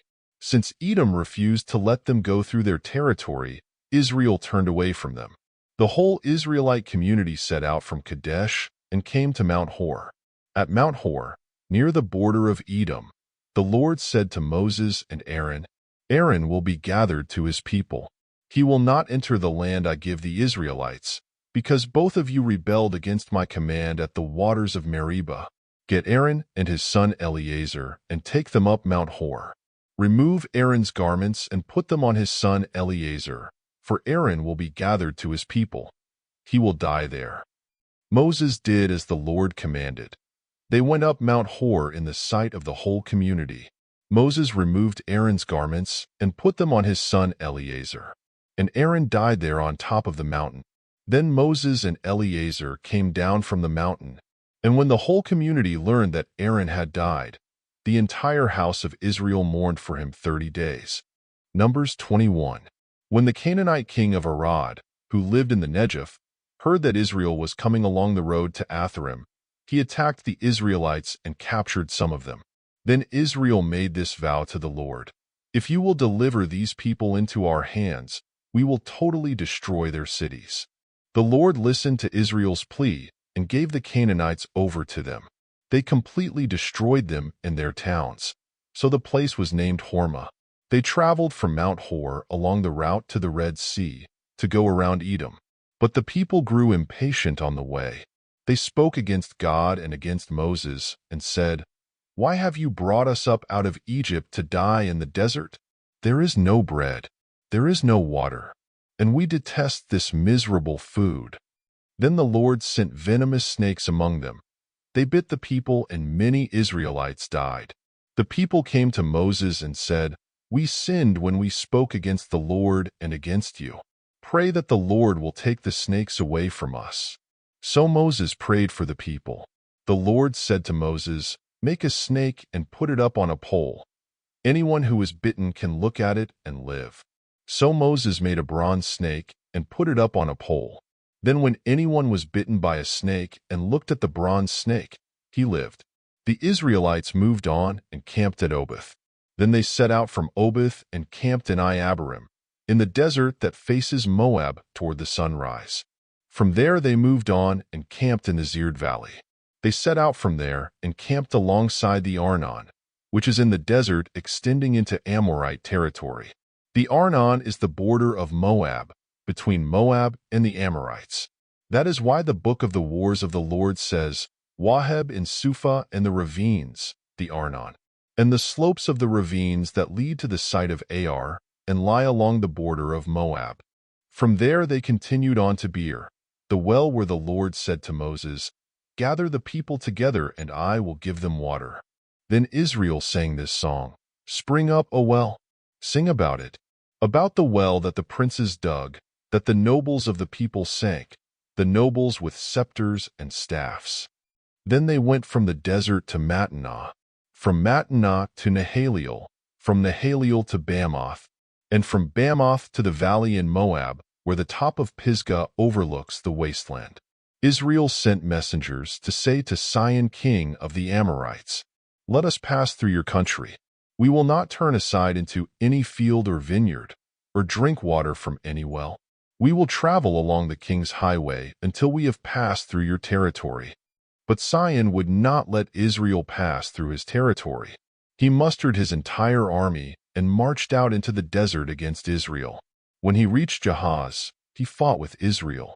Israel, however, put him to the sword and took over his land from the Arnon to the Jabbok, but only as far as the Ammonites, because their border was fortified. Israel captured all the cities of the Amorites and occupied them, including Heshbon and all its surrounding settlements. Heshbon was the city of Sihon king of the Amorites, who had fought against the former king of Moab and had taken from him all his land as far as the Arnon. That is why the poets say, Come to Heshbon and let it be rebuilt. Let Sihon's city be restored. Fire went out from Heshbon, a blaze from the city of Sihon. It consumed Ar of Moab, the citizens of Arnon's heights. Woe to you, O Moab! You are destroyed. O people of Chemosh! He has given up his sons as fugitives and his daughters as captives to Sihon king of the Amorites. But we have overthrown them. Heshbon is destroyed all the way to Dibon. We have demolished them as far as Nophah, which extends to Medeba. So Israel settled in the land of the Amorites. After Moses had sent spies to Jazer, the Israelites captured its surrounding settlements and drove out the Amorites who were there. Then they turned and went up along the road toward Bashan, and Og king of Bashan and his whole army marched out to meet them in battle at Edrei. The Lord said to Moses, Do not be afraid of him, for I have handed him over to you, with his whole army and his land. Do to him what you did to Sihon king of the Amorites, who reigned in Heshbon. So they struck him down, together with his sons and his whole army, leaving them no survivors. And they took possession of his land. Numbers 22. Then the Israelites traveled to the plains of Moab and camped along the Jordan across from Jericho. Now Balak son of Zippor saw all that Israel had done to the Amorites, and Moab was terrified because there were so many people. Indeed, Moab was filled with dread because of the Israelites.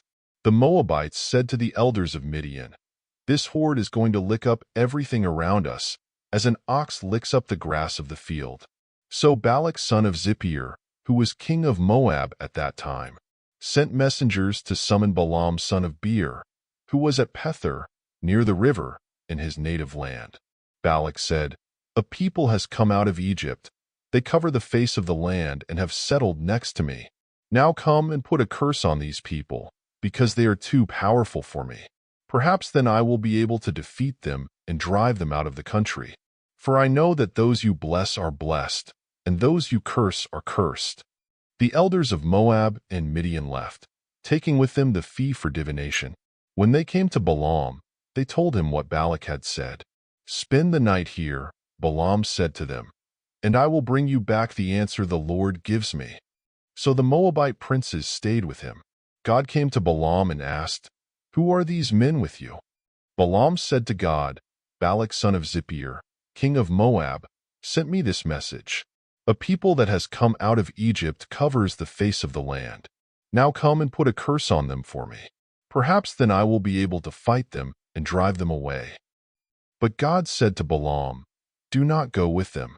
You must not put a curse on those people, because they are blessed." The next morning Balaam got up and said to Balak's princes, "Go back to your own country, for the Lord has refused to let me go with you." So the Moabite princes returned to Balak and said, "Balaam refused to come with us." Then Balak sent other princes, more numerous and more distinguished than the first. They came to Balaam and said, "This is what Balak son of Zippor says. Do not let anything keep you from coming to me, because I will reward you handsomely and do whatever you say. Come and put a curse on these people for me." But Balaam answered them, "Even if Balak gave me his palace filled with silver and gold, I could not do anything great or small to go beyond the command of the Lord my God. Now stay here tonight as the others did, and I will find out what else the Lord will tell me." That night God came to Balaam and said, "Since these men have come to summon you, go with them, but do only what I tell you." Balaam got up in the morning, saddled his donkey, and went with the princes of Moab. But God was very angry when he went, and the angel of the Lord stood in the road to oppose him. Balaam was riding on his donkey, and his 2 servants were with him. When the donkey saw the angel of the Lord standing in the road with a drawn sword in his hand, she turned off the road into a field. Balaam beat her to get her back on the road. Then the angel of the Lord stood in a narrow path between 2 vineyards, with walls on both sides. When the donkey saw the angel of the Lord, she pressed close to the wall, crushing Balaam's foot against it. So he beat her again. Then the angel of the Lord moved on ahead and stood in a narrow place where there was no room to turn, either to the right or to the left. When the donkey saw the angel of the Lord, she lay down under Balaam, and he was angry and beat her with his staff. Then the Lord opened the donkey's mouth, and she said to Balaam, "What have I done to you to make you beat me these 3 times?" Balaam answered the donkey, "You have made a fool of me. If I had a sword in my hand, I would kill you right now." The donkey said to Balaam, "Am I not your own donkey, which you have always ridden, to this day? Have I been in the habit of doing this to you?" "No," he said. Then the Lord opened Balaam's eyes, and he saw the angel of the Lord standing in the road with his sword drawn. So he bowed low and fell face down. The angel of the Lord asked him, "Why have you beaten your donkey these 3 times?" "I have come here to oppose you because your path is a reckless one before me. The donkey saw me and turned away from me these 3 times. If she had not turned away, I would certainly have killed you by now, but I would have spared her." Balaam said to the angel of the Lord, "I have sinned. I did not realize you were standing in the road to oppose me. Now if you are displeased, I will go back." The angel of the Lord said to Balaam, "Go with the men, but speak only what I tell you." So Balaam went with the princes of Balak. When Balak heard that Balaam was coming, he went out to meet him at the Moabite town on the Arnon border, at the edge of his territory. Balak said to Balaam, "Did I not send you an urgent summons? Why didn't you come to me? Am I really not able to reward you?" "Well, I have come to you now," Balaam replied. "But can I say just anything? I must speak only what God puts in my mouth." Then Balaam went with Balak to Kiriath-Huzoth. Balak sacrificed cattle and sheep, and gave some to Balaam and the princes who were with him. The next morning Balak took Balaam up to Bamoth-Baal, and from there he saw part of the people. Numbers 23. Balaam said, "Build me 7 altars here, and prepare 7 bulls and 7 rams for me." Balak did as Balaam said, and the 2 of them offered a bull and a ram on each altar. Then Balaam said to Balak, "Stay here beside your offering while I go aside. Perhaps the Lord will come to meet with me. Whatever he reveals to me, I will tell you." Then he went off to a barren height. God met with him, and Balaam said, "I have prepared 7 altars, and on each altar I have offered a bull and a ram." The Lord put a message in Balaam's mouth and said, "Go back to Balak and give him this message." So he went back to him and found him standing beside his offering, with all the princes of Moab. Then Balaam uttered his oracle, "Balak brought me from Aram, the king of Moab from the eastern mountains. Come," he said, "curse Jacob for me. Come, denounce Israel. How can I curse those whom God has not cursed? How can I denounce those whom the Lord has not denounced? From the rocky peaks I see them, from the heights I view them. I see a people who live apart and do not consider themselves one of the nations. Who can count the dust of Jacob or number the fourth part of Israel? Let me die the death of the righteous, and may my end be like theirs.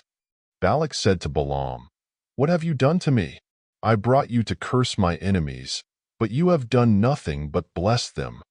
He answered, Must I not speak what the Lord puts in my mouth? Then Balak said to him, Come with me to another place where you can see them. You will see only a part, but not all of them. And from there, curse them for me. So he took him to the field of Zophim on the top of Pisgah, and there he built 7 altars, and offered a bull and a ram on each altar. Balaam said to Balak, Stay here beside your offering while I meet with him over there. The Lord met with Balaam and put a message in his mouth and said, Go back to Balak and give him this message.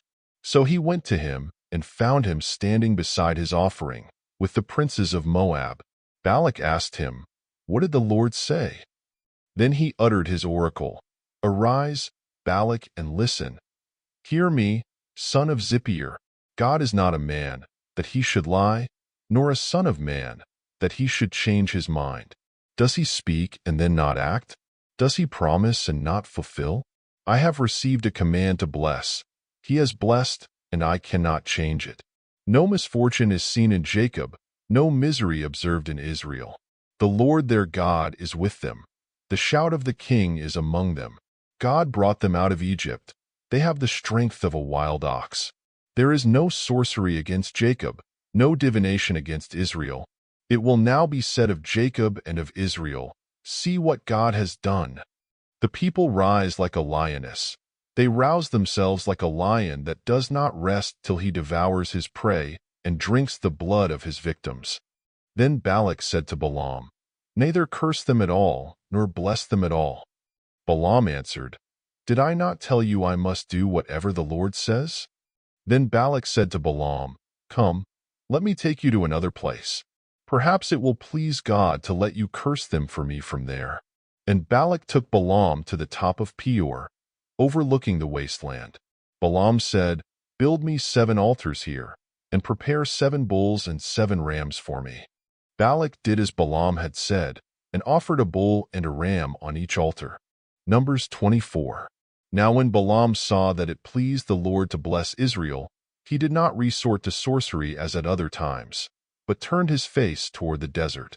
When Balaam looked out and saw Israel encamped tribe by tribe, the Spirit of God came upon him, and he uttered his oracle, the oracle of Balaam son of Beor, the oracle of one whose eye sees clearly, the oracle of one who hears the words of God, who sees a vision from the Almighty, who falls prostrate, and whose eyes are opened.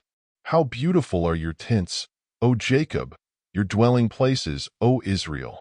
Like valleys they spread out, like gardens beside a river, like aloes planted by the Lord, like cedars beside the waters. Water will flow from their buckets, their seed will have abundant water. Their king will be greater than Agag, their kingdom will be exalted. God brought them out of Egypt, they have the strength of a wild ox. They devour hostile nations and break their bones in pieces. With their arrows they pierce them. Like a lion they crouch and lie down, like a lioness who dares to rouse them. May those who bless you be blessed, and those who curse you be cursed. Then Balak's anger burned against Balaam. He struck his hands together and said to him, I summoned you to curse my enemies, but you have blessed them these 3 times. Now leave at once and go home. I said I would reward you handsomely, but the Lord has kept you from being rewarded. Balaam answered Balak, Did I not tell the messengers you sent me? Even if Balak gave me his palace filled with silver and gold, I could not do anything of my own accord, good or bad, to go beyond the command of the Lord, and I must say only what the Lord says. Now I am going back to my people. But come, let me warn you of what this people will do to your people in days to come. Then he uttered his oracle, the oracle of Balaam son of Beor, the oracle of one whose eye sees clearly, the oracle of one who hears the words of God, who has knowledge from the Most High, who sees a vision from the Almighty, who falls prostrate, and whose eyes are opened. I see him, but not now. I behold him, but not near. A star will come out of Jacob. A scepter will rise out of Israel. He will crush the foreheads of Moab, the skulls of all the sons of Sheth. Edom will be conquered. Seir, his enemy, will be conquered, but Israel will grow strong. A ruler will come out of Jacob and destroy the survivors of the city. Then Balaam saw Amalek and uttered his oracle. Amalek was first among the nations, but he will come to ruin at last. Then he saw the Kenite and uttered his oracle. Your dwelling place is secure. Your nest is set in a rock. Yet you Kenite will be destroyed when Ashur takes you captive. Then he uttered his oracle. Ah, who can live when God does this? Ships will come from the shores of Kittim. They will subdue Ashur and Eber, but they too will come to ruin.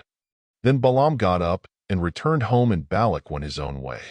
Numbers 25. While Israel was staying in Shittim, the men began to indulge in sexual immorality with Moabite women, who invited them to the sacrifices to their gods. The people ate and bowed down before these gods. So Israel joined in worshiping the Baal of Peor, and the Lord's anger burned against them. The Lord said to Moses, "Take all the leaders of these people, kill them and expose them in broad daylight before the Lord, so that the Lord's fierce anger may turn away from Israel." So Moses said to Israel's judges, "Each of you must put to death those of your men who have joined in worshiping the Baal of Peor." Then an Israelite man brought to his family a Midianite woman right before the eyes of Moses and the whole assembly of Israel, while they were weeping at the entrance to the tent of meeting. When Phinehas son of Eleazar, the son of Aaron, the priest, saw this, he left the assembly, took a spear in his hand, and followed the Israelite into the tent. He drove the spear through both of them, through the Israelite and into the woman's body. Then the plague against the Israelites was stopped, but those who died in the plague numbered 24,000. The Lord said to Moses, "Phinehas son of Eleazar, the son of Aaron, the priest, has turned my anger away from the Israelites, for he was as zealous as I am for my honor among them, so that in my zeal I did not put an end to them. Therefore tell him I am making my covenant of peace with him. He and his descendants will have a covenant of a lasting priesthood, because he was zealous for the honor of his God and made atonement for the Israelites." The name of the Israelite who was killed with the Midianite woman was Zimri son of Salu, the leader of a Simonite family. And the name of the Midianite woman who was put to death was Cosbi daughter of Zur, a tribal chief of a Midianite family. The Lord said to Moses, "Treat the Midianites as enemies and kill them, because they treated you as enemies when they deceived you in the affair of Peor and their sister Cosbi, the daughter of a Midianite leader, the woman who was killed when the plague came as a result of Peor." Numbers 26. After the plague, the Lord said to Moses and Eleazar son of Aaron, the priest, "Take a census of the whole Israelite community by families, all those 20 years old or more who are able to serve in the army of Israel." So on the plains of Moab by the Jordan across from Jericho, Moses and Eleazar the priest spoke with them and said, "Take a census of the men 20 years old or more, as the Lord commanded Moses." These were the Israelites who came out of Egypt. The descendants of Reuben, the firstborn son of Israel, were, through Hanok, the Hanokite clan, through Palu, the Paluite clan, through Hezron, the Hezronite clan, through Carmi, the Carmite clan. These were the clans of Reuben. Those numbered were 43,730. The son of Palu was Eliab, and the sons of Eliab were Nemuel, Dathan, and Abiram. The same Dathan and Abiram were the community officials who rebelled against Moses and Aaron and were among Korah's followers when they rebelled against the Lord. The earth opened its mouth and swallowed them along with Korah, whose followers died when the fire devoured the 250 men, and they served as a warning sign. The line of Korah, however, did not die out. The descendants of Simeon by their clans were, through Nemuel, the Nemuelite clan, through Jamin, the Jaminite clan, through Jachin, the Jachinite clan, through Zerah, the Zerahite clan, through Shaul, the Shaulite clan. These were the clans of Simeon. There were 22,200 men. The descendants of Gad by their clans were, through Zephon, the Zephonite clan, through Haggi, the Haggite clan, through Shuni, the Shunite clan, through Ozni, the Oznite clan, through Eri, the Erite clan, through Arodi, the Arodite clan, through Areli, the Arlite clan. These were the clans of Gad. Those numbered were 40,500. Er and Onan were sons of Judah, but they died in Canaan.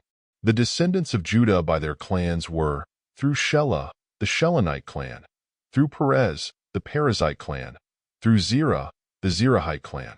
The descendants of Perez were, through Hezron, the Hezronite clan, through Hamul, the Hamulite clan. These were the clans of Judah. Those numbered were 76,500. The descendants of Issachar by their clans were, through Tola, the Tolate clan, through Puah, the Puite clan, through Jashub, the Jashabite clan, through Shimron, the Shimronite clan. These were the clans of Issachar. Those numbered were 64,300. The descendants of Zebulun by their clans were, through Sered, the Seredite clan, through Elon, the Elonite clan, through Yaliel, the Jalielite clan. These were the clans of Zebulun. Those numbered were 60,500. The descendants of Joseph by their clans through Manasseh and Ephraim were, the descendants of Manasseh, through Machir, the Machirite clan. Machir was the father of Gilead through Gilead, the Gileadite clan. These were the descendants of Gilead, through Ezer, the Ezerite clan, through Helek, the Helekite clan, through Israel, the Israelite clan, through Shechem, the Shechemite clan, through Shemida, the Shemidate clan, through Hepher, the Hepherite clan. Zelophehad son of Hepher had no sons. He had only daughters, whose names were Mahlah, Noah, Hoglah, Milcah, and Tirzah. These were the clans of Manasseh. Those numbered were 52,700. These were the descendants of Ephraim by their clans, through Shuthelah, the Shuthelahite clan, through Becher, the Becherite clan, through Tahan, the Tahanite clan.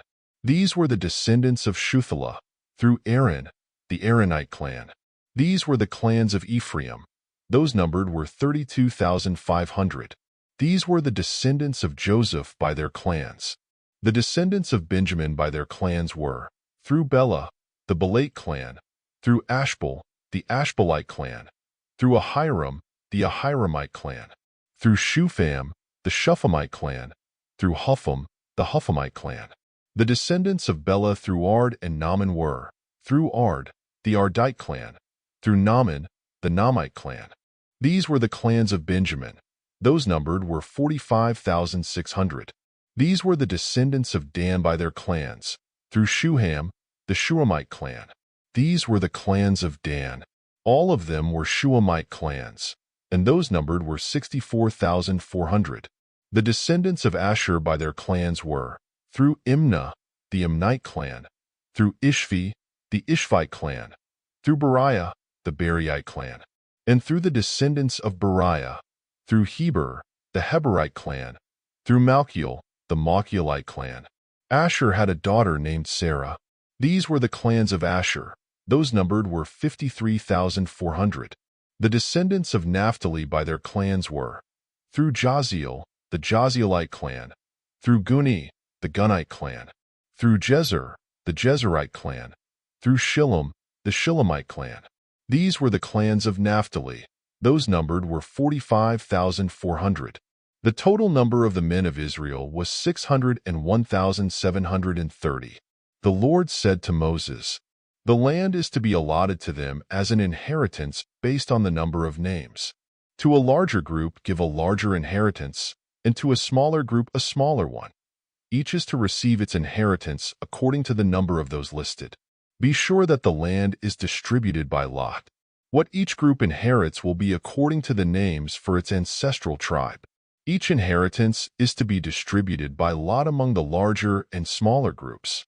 These were the Levites who were counted by their clans, through Gershon, the Gershonite clan, through Kohath, the Kohathite clan, through Merari, the Merarite clan. These also were Levite clans: the Libnite clan, the Hebronite clan, the Malite clan, the Mushite clan, the Korahite clan. Kohath was the forefather of Amram. The name of Amram's wife was Jochebed, a descendant of Levi, who was born to the Levites in Egypt.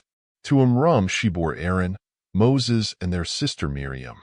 Aaron was the father of Nadab and Abihu, Eleazar and Ithamar. But Nadab and Abihu died when they made an offering before the Lord with unauthorized fire. All the male Levites a month old or more numbered 23,000. They were not counted along with the other Israelites because they received no inheritance among them. These are the ones counted by Moses and Eleazar the priest when they counted the Israelites on the plains of Moab by the Jordan across from Jericho. Not one of them was among those counted by Moses and Aaron the priest when they counted the Israelites in the desert of Sinai. For the Lord had told those Israelites they would surely die in the desert, and not one of them was left except Caleb son of Jephunneh and Joshua son of Nun. Numbers 27. The daughters of Zelophehad son of Hepher, the son of Gilead, the son of Machir, the son of Manasseh, belonged to the clans of Manasseh son of Joseph. The names of the daughters were Mahlah, Noah, Hoglah, Milcah, and Tirzah. They approached the entrance to the tent of meeting and stood before Moses, Eleazar the priest, the leaders, and the whole assembly, and said, "Our father died in the desert. He was not among Korah's followers, who banded together against the Lord, but he died for his own sin and left no sons. Why should our father's name disappear from his clan because he had no son? Give us property among our father's relatives." So Moses brought their case before the Lord. And the Lord said to him, "What Zelophehad's daughters are saying is right. You must certainly give them property as an inheritance among their father's relatives, and turn their father's inheritance over to them.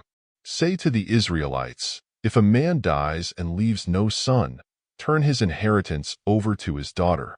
If he has no daughter, give his inheritance to his brothers. If he has no brothers, give his inheritance to his father's brothers.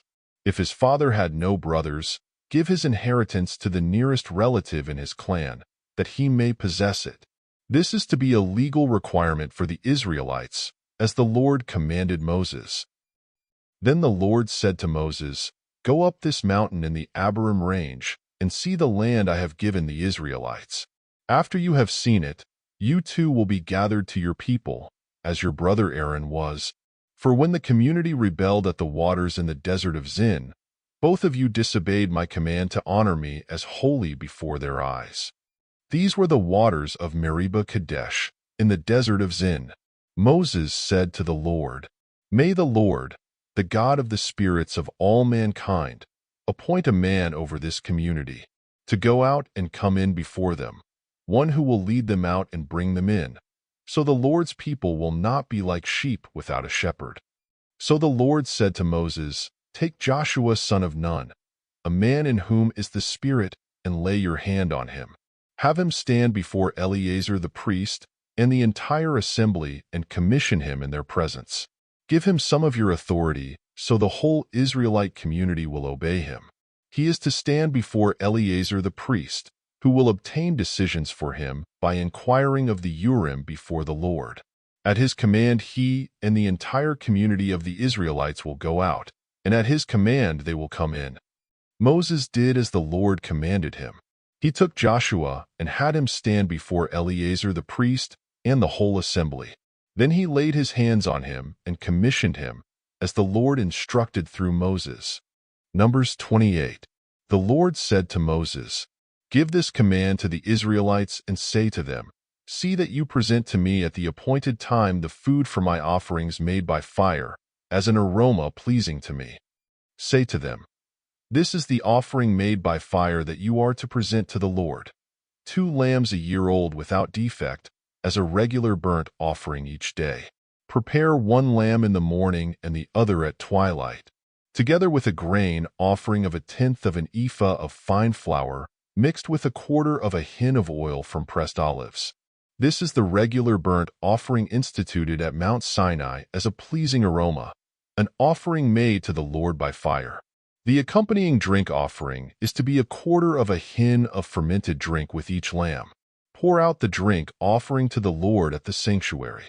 Prepare the second lamb at twilight, along with the same kind of grain offering and drink offering that you prepare in the morning.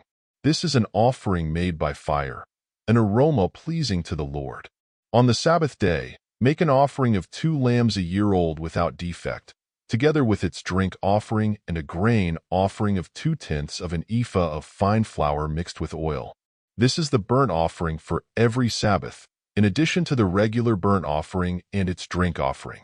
On the first of every month, present to the Lord a burnt offering of 2 young bulls, 1 ram and 7 male lambs a year old, all without defect.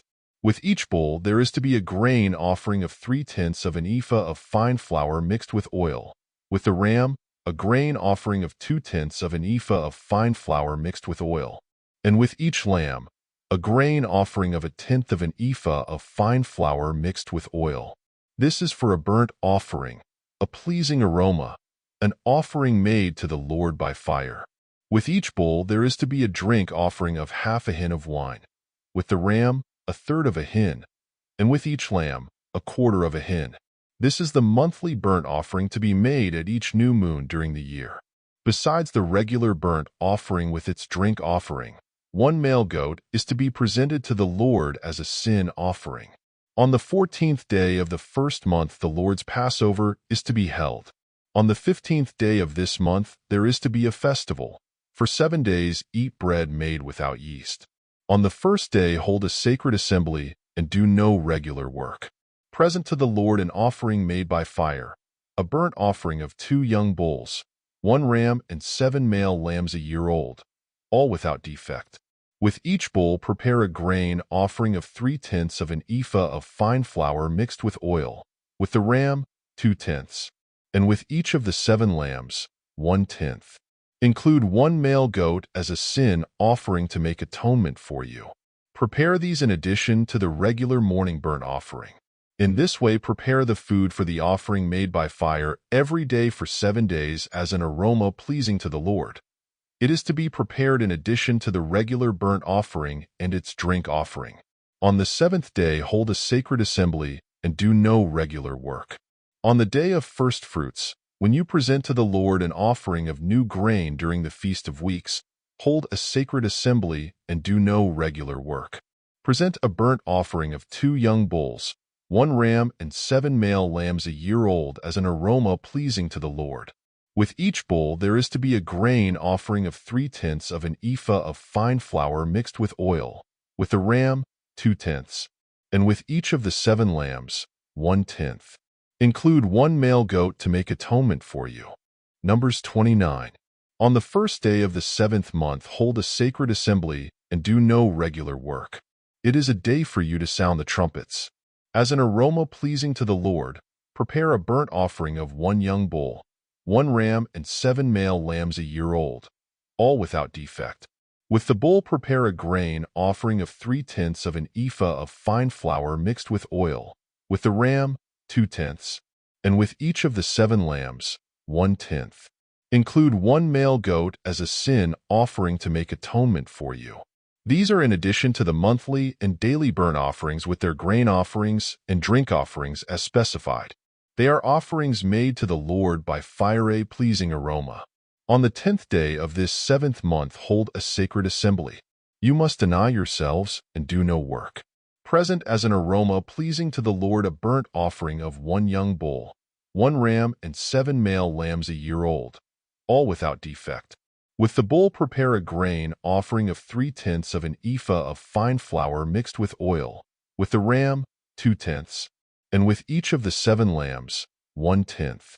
Include 1 male goat as a sin offering, in addition to the sin offering for atonement and the regular burnt offering with its grain offering and their drink offerings. On the 15th day of the 7th month, hold a sacred assembly and do no regular work. Celebrate a festival to the Lord for 7 days. Present an offering made by fire as an aroma pleasing to the Lord, a burnt offering of 13 young bulls, 2 rams and 14 male lambs a year old, all without defect. With each of the 13 bulls prepare a grain offering of 3/10 of an ephah of fine flour mixed with oil.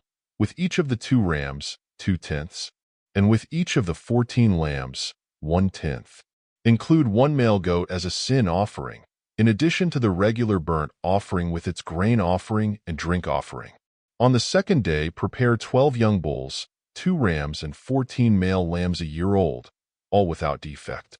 With the bulls, rams, and lambs, prepare their grain offerings and drink offerings according to the number specified. Include 1 male goat as a sin offering, in addition to the regular burnt offering with its grain offering and their drink offerings. On the third day, prepare 11 bulls, 2 rams, and 14 male lambs a year old, all without defect. With the bulls, rams, and lambs, prepare their grain offerings and drink offerings according to the number specified. Include 1 male goat as a sin offering, in addition to the regular burnt offering with its grain offering and drink offering. On the fourth day, prepare 10 bulls, 2 rams, and 14 male lambs a year old, all without defect. With the bulls, rams, and lambs, prepare their grain offerings and drink offerings according to the number specified. Include 1 male goat as a sin offering, in addition to the regular burnt offering with its grain offering and drink offering.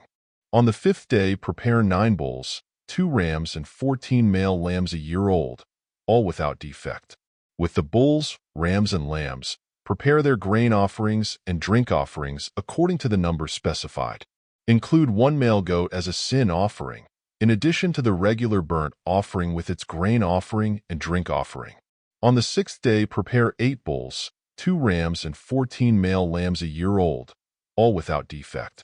With the bulls, rams, and lambs, prepare their grain offerings and drink offerings according to the number specified. Include 1 male goat as a sin offering, in addition to the regular burnt offering with its grain offering and drink offering.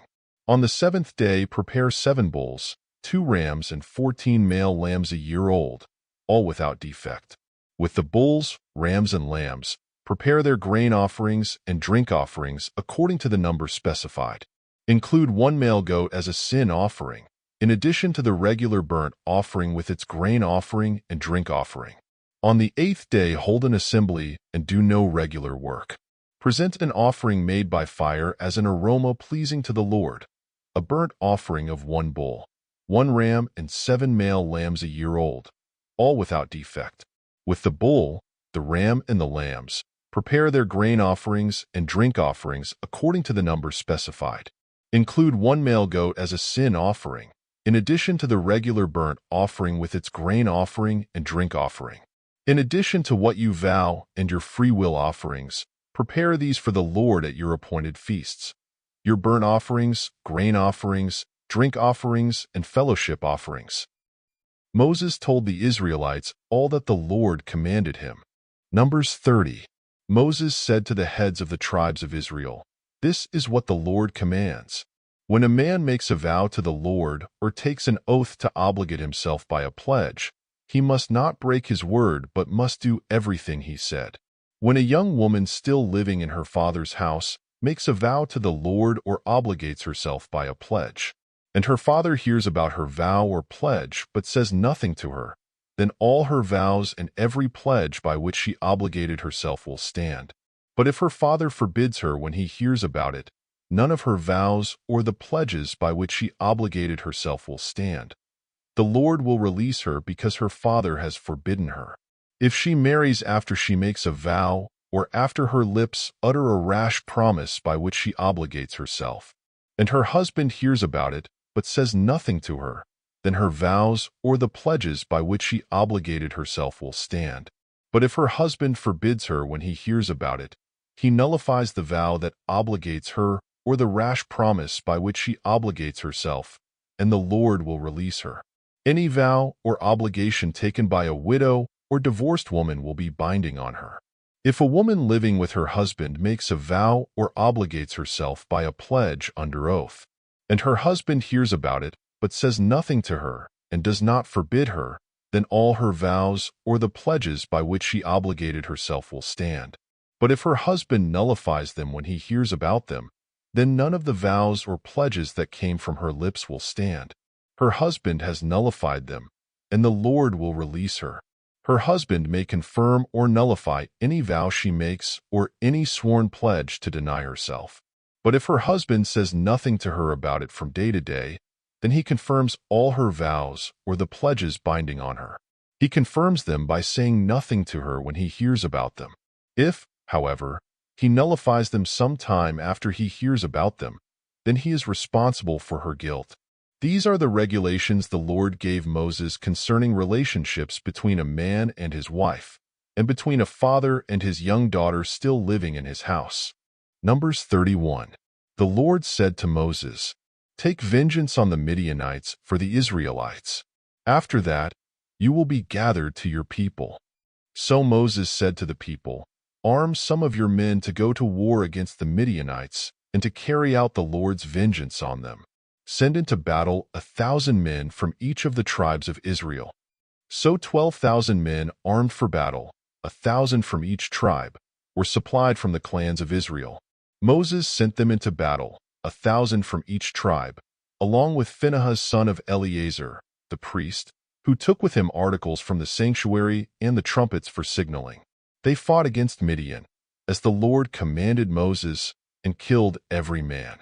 Among their victims were Evi, Rechem, Zur, Hur, and Reba, the 5 kings of Midian. They also killed Balaam son of Beer with the sword. The Israelites captured the Midianite women and children and took all the Midianite herds, flocks, and goods as plunder. They burned all the towns where the Midianites had settled, as well as all their camps. They took all the plunder and spoils, including the people and animals, and brought the captives, spoils, and plunder to Moses and Eleazar the priest and the Israelite assembly at their camp on the plains of Moab, by the Jordan across from Jericho. Moses, Eleazar the priest, and all the leaders of the community went to meet them outside the camp.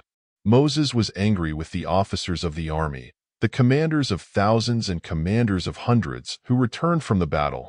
"Have you allowed all the women to live?" he asked them.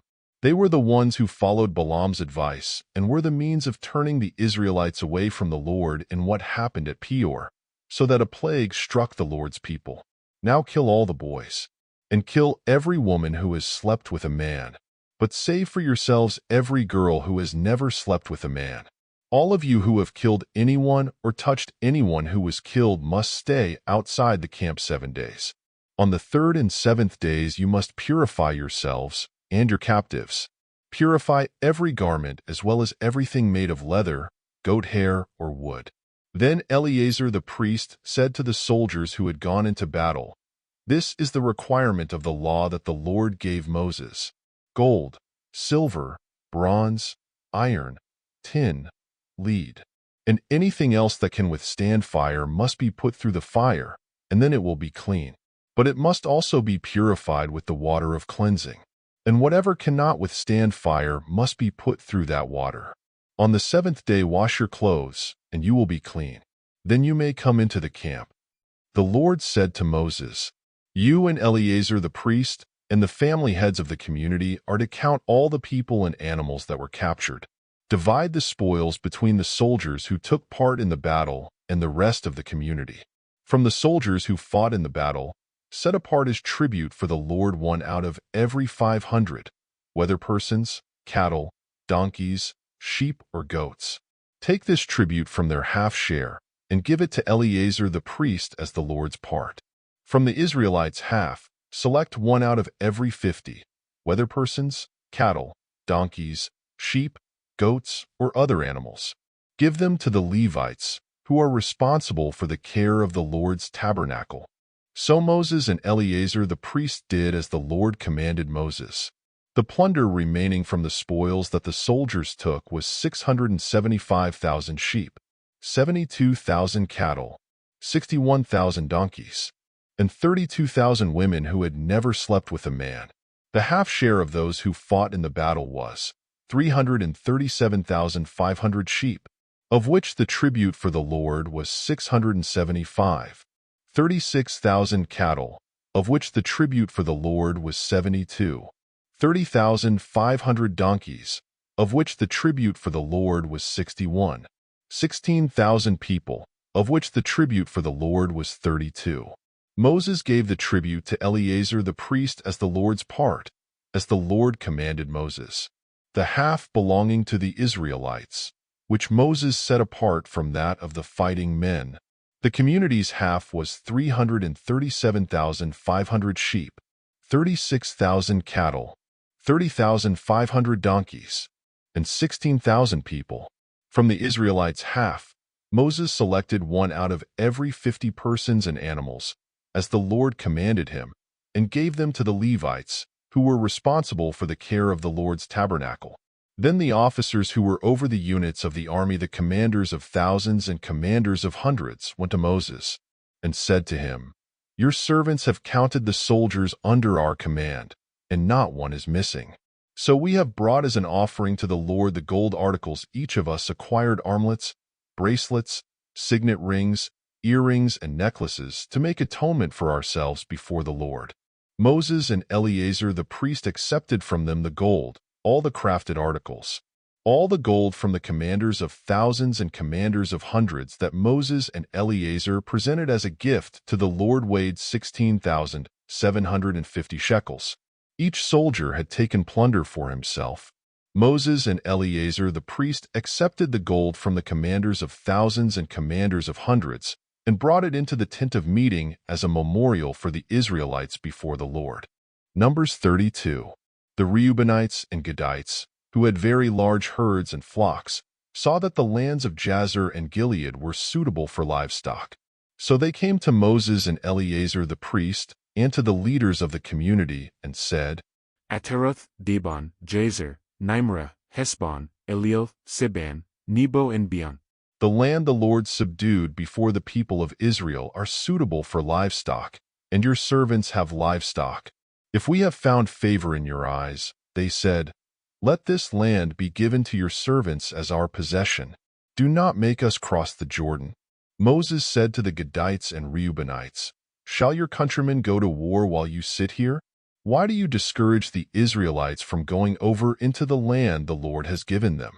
This is what your fathers did when I sent them from Kadesh Barnea to look over the land. After they went up to the valley of Eshcol and viewed the land, they discouraged the Israelites from entering the land the Lord had given them. The Lord's anger was aroused that day, and he swore this oath. Because they have not followed me wholeheartedly, not one of the men 20 years old or more who came up out of Egypt will see the land I promised on oath to Abraham, Isaac, and Jacob, not one except Caleb son of Jephunneh the Kenizzite and Joshua son of Nun, for they followed the Lord wholeheartedly. The Lord's anger burned against Israel, and he made them wander in the desert 40 years, until the whole generation of those who had done evil in his sight was gone. And here you are, a brood of sinners, standing in the place of your fathers, and making the Lord even more angry with Israel. If you turn away from following him, he will again leave all this people in the desert, and you will be the cause of their destruction. Then they came up to him and said, we would like to build pens here for our livestock and cities for our women and children. But we are ready to arm ourselves and go ahead of the Israelites until we have brought them to their place. Meanwhile, our women and children will live in fortified cities, for protection from the inhabitants of the land. We will not return to our homes until every Israelite has received his inheritance. We will not receive any inheritance with them on the other side of the Jordan, because our inheritance has come to us on the east side of the Jordan. Then Moses said to them, if you will do this, if you will arm yourselves before the Lord for battle, and if all of you will go armed over the Jordan before the Lord until he has driven his enemies out before him, then when the land is subdued before the Lord, you may return and be free from your obligation to the Lord and to Israel. And this land will be your possession before the Lord. But if you fail to do this, you will be sinning against the Lord, and you may be sure that your sin will find you out. Build cities for your women and children, and pens for your flocks, but do what you have promised. The Gadites and Reubenites said to Moses, we your servants will do as our Lord commands. Our children and wives, our flocks and herds will remain here in the cities of Gilead. But your servants, every man armed for battle, will cross over to fight before the Lord, just as our Lord says. Then Moses gave orders about them to Eleazar the priest and Joshua son of Nun, and to the family heads of the Israelite tribes. He said to them, "If the Gadites and Reubenites, every man armed for battle, cross over the Jordan with you before the Lord, then when the land is subdued before you, give them the land of Gilead as their possession. But if they do not cross over with you armed, they must accept their possession with you in Canaan." The Gadites and Reubenites answered, "Your servants will do what the Lord has said. We will cross over before the Lord into Canaan armed, but the property we inherit will be on this side of the Jordan." Then Moses gave to the Gadites, the Reubenites, and the half-tribe of Manasseh son of Joseph the kingdom of Sihon king of the Amorites, and the kingdom of Og king of Bashan, the whole land with its cities and the territory around them. The Gadites built up Dibon, Ataroth, Aroer, Atroth-Shaphan, Jazer, Jogbehah, Beth-Nimrah, and Beth-Haran as fortified cities, and built pens for their flocks. And the Reubenites rebuilt Heshbon, Eleli, and Kiriathaim, as well as Nebo and Balmeon. These names were changed, and Sibmah. They gave names to the cities they rebuilt. The descendants of Machir son of Manasseh went to Gilead, captured it, and drove out the Amorites who were there. So Moses gave Gilead to the Machirites, the descendants of Manasseh, and they settled there. Jair, a descendant of Manasseh, captured their settlements and called them Havoth-Jair. And Nobah captured Kenath and its surrounding settlements and called it Nobah after himself. Numbers 33.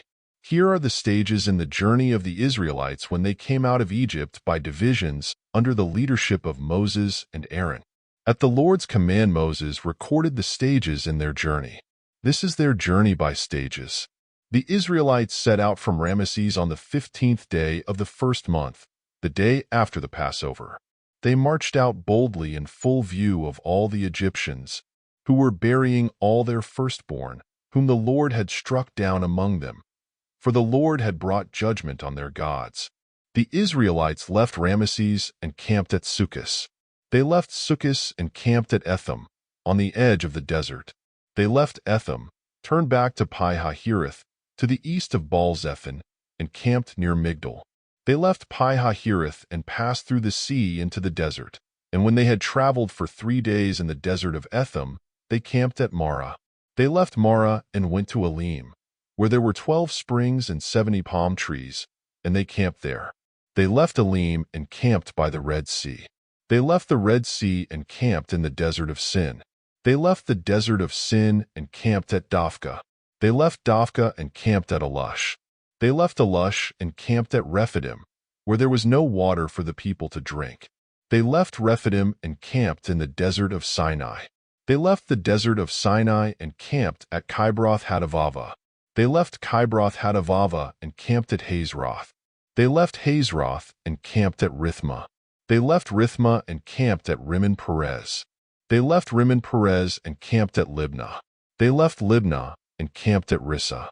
They left Rissah and camped at Kehelatha.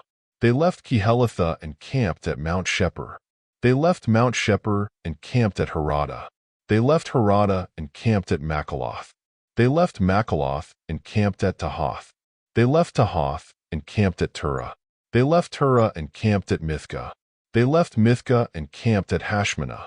They left Hashmanah and camped at Mosroth. They left Mosroth and camped at Bene Jaakan. They left Bene Jaakan and camped at Hor-Haggidgad. They left Hor-Haggidgad and camped at Joppathah. They left Joppathah and camped at Abrona. They left Abrona and camped at Ezion-Geber. They left Ezion-Geber and camped at Kadesh, in the desert of Zin.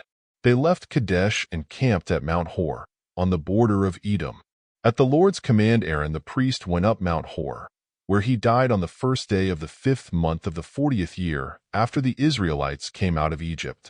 Aaron was 123 years old when he died on Mount Hor. The Canaanite king of Arad, who lived in the Negev of Canaan, heard that the Israelites were coming. They left Mount Hor and camped at Zalmonah. They left Zalmonah and camped at Punon. They left Punon and camped at Oboth.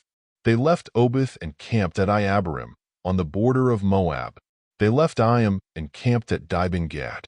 They left Dibon-Gad and camped at Almon-Diblathaim. They left Almon-Diblathaim and camped in the mountains of Abarim, near Nebo. They left the mountains of Abarim and camped on the plains of Moab by the Jordan across from Jericho. There on the plains of Moab, they camped along the Jordan from Beth-Jeshimoth to Abel-Shittim. On the plains of Moab, by the Jordan across from Jericho, the Lord said to Moses, "Speak to the Israelites and say to them, when you cross the Jordan into Canaan, drive out all the inhabitants of the land before you. Destroy all their carved images and their cast idols, and demolish all their high places. Take possession of the land and settle in it, for I have given you the land to possess. Distribute the land by lot, according to your clans. To a larger group give a larger inheritance, and to a smaller group a smaller one. Whatever falls to them by lot will be theirs.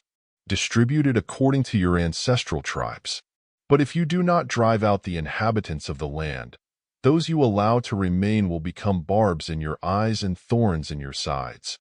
They will give you trouble in the land where you will live, and then I will do to you what I plan to do to them." Numbers 34. The Lord said to Moses, "Command the Israelites and say to them, when you enter Canaan, the land that will be allotted to you as an inheritance will have these boundaries. Your southern side will include some of the desert of Zin along the border of Edom. On the east, your southern boundary will start from the end of the Salt Sea, cross south of Scorpion Pass, continue on to Zin and go south of Kadesh Barnea.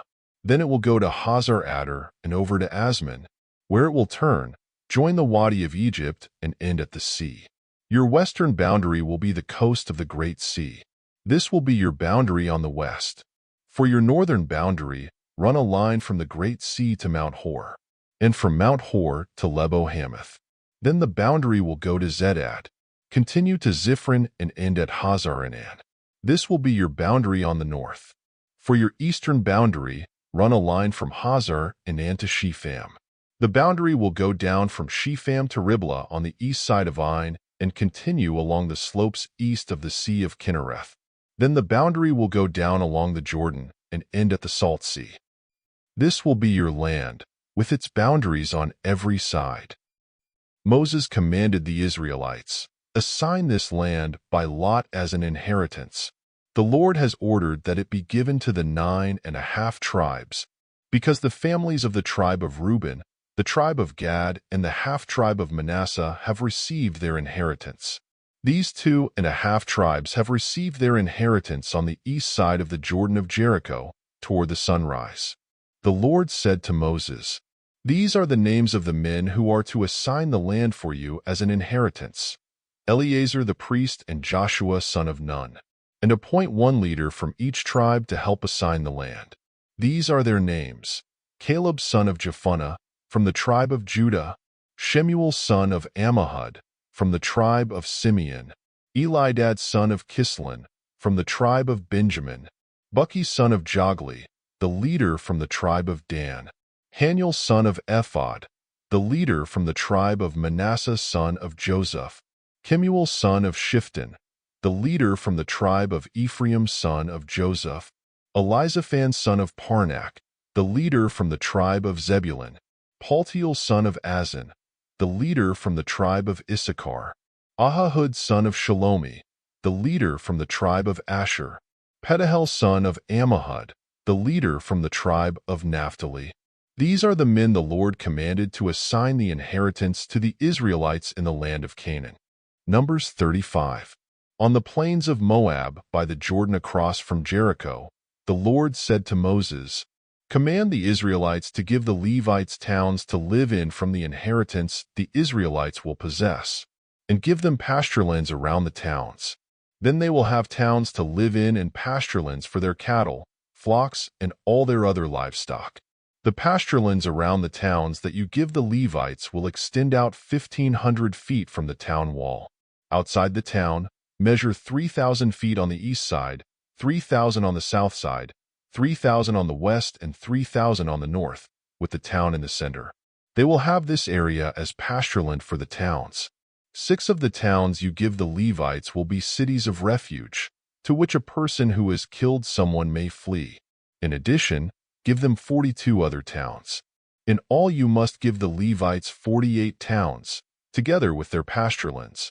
The towns you give the Levites from the land the Israelites possess are to be given in proportion to the inheritance of each tribe. Take many towns from a tribe that has many, but few from one that has few. Then the Lord said to Moses, "Speak to the Israelites and say to them, when you cross the Jordan into Canaan, select some towns to be your cities of refuge, to which a person who has killed someone accidentally may flee. They will be places of refuge from the avenger, so that a person accused of murder may not die before he stands trial before the assembly. These 6 towns you give will be your cities of refuge. Give 3 on this side of the Jordan and 3 in Canaan as cities of refuge. These 6 towns will be a place of refuge for Israelites, aliens, and any other people living among them, so that anyone who has killed another accidentally can flee there. If a man strikes someone with an iron object so that he dies, he is a murderer. The murderer shall be put to death. Or if anyone has a stone in his hand that could kill, and he strikes someone so that he dies, he is a murderer. The murderer shall be put to death. Or if anyone has a wooden object in his hand that could kill, and he hits someone so that he dies, he is a murderer. The murderer shall be put to death. The avenger of blood shall put the murderer to death. When he meets him, he shall put him to death. If anyone with malice aforethought shoves another, or throws something at him intentionally so that he dies, or if in hostility he hits him with his fist so that he dies, that person shall be put to death. He is a murderer. The avenger of blood shall put the murderer to death when he meets him. But if without hostility someone suddenly shoves another, or throws something at him unintentionally, or without seeing him, drops a stone on him that could kill him and he dies, then since he was not his enemy and he did not intend to harm him, the assembly must judge between him and the avenger of blood according to these regulations.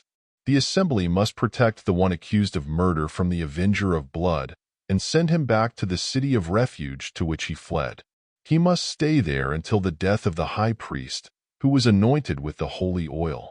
But if the accused ever goes outside the limits of the city of refuge to which he has fled, and the avenger of blood finds him outside the city, the avenger of blood may kill the accused without being guilty of murder.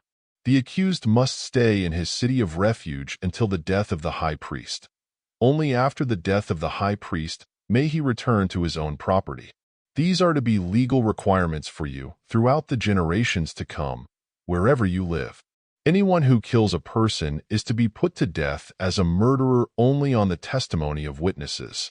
But no one is to be put to death on the testimony of only one witness. Do not accept a ransom for the life of a murderer who deserves to die. He must surely be put to death. Do not accept a ransom for anyone who has fled to a city of refuge, and so allow him to go back and live on his own land before the death of the high priest. Do not pollute the land where you are. Bloodshed pollutes the land, and atonement cannot be made for the land on which blood has been shed, except by the blood of the one who shed it. Do not defile the land where you live and where I dwell, for I, the Lord, dwell among the Israelites. Numbers 36. The family heads of the clan of Gilead son of Machir, the son of Manasseh, who were from the clans of the descendants of Joseph, came and spoke before Moses and the leaders, the heads of the Israelite families. They said, "When the Lord commanded my Lord to give the land as an inheritance to the Israelites by lot, he ordered you to give the inheritance of our brother Zelophehad to his daughters. Now suppose they marry men from other Israelite tribes. Then their inheritance will be taken from our ancestral inheritance and added to that of the tribe they marry into. And so part of the inheritance allotted to us will be taken away.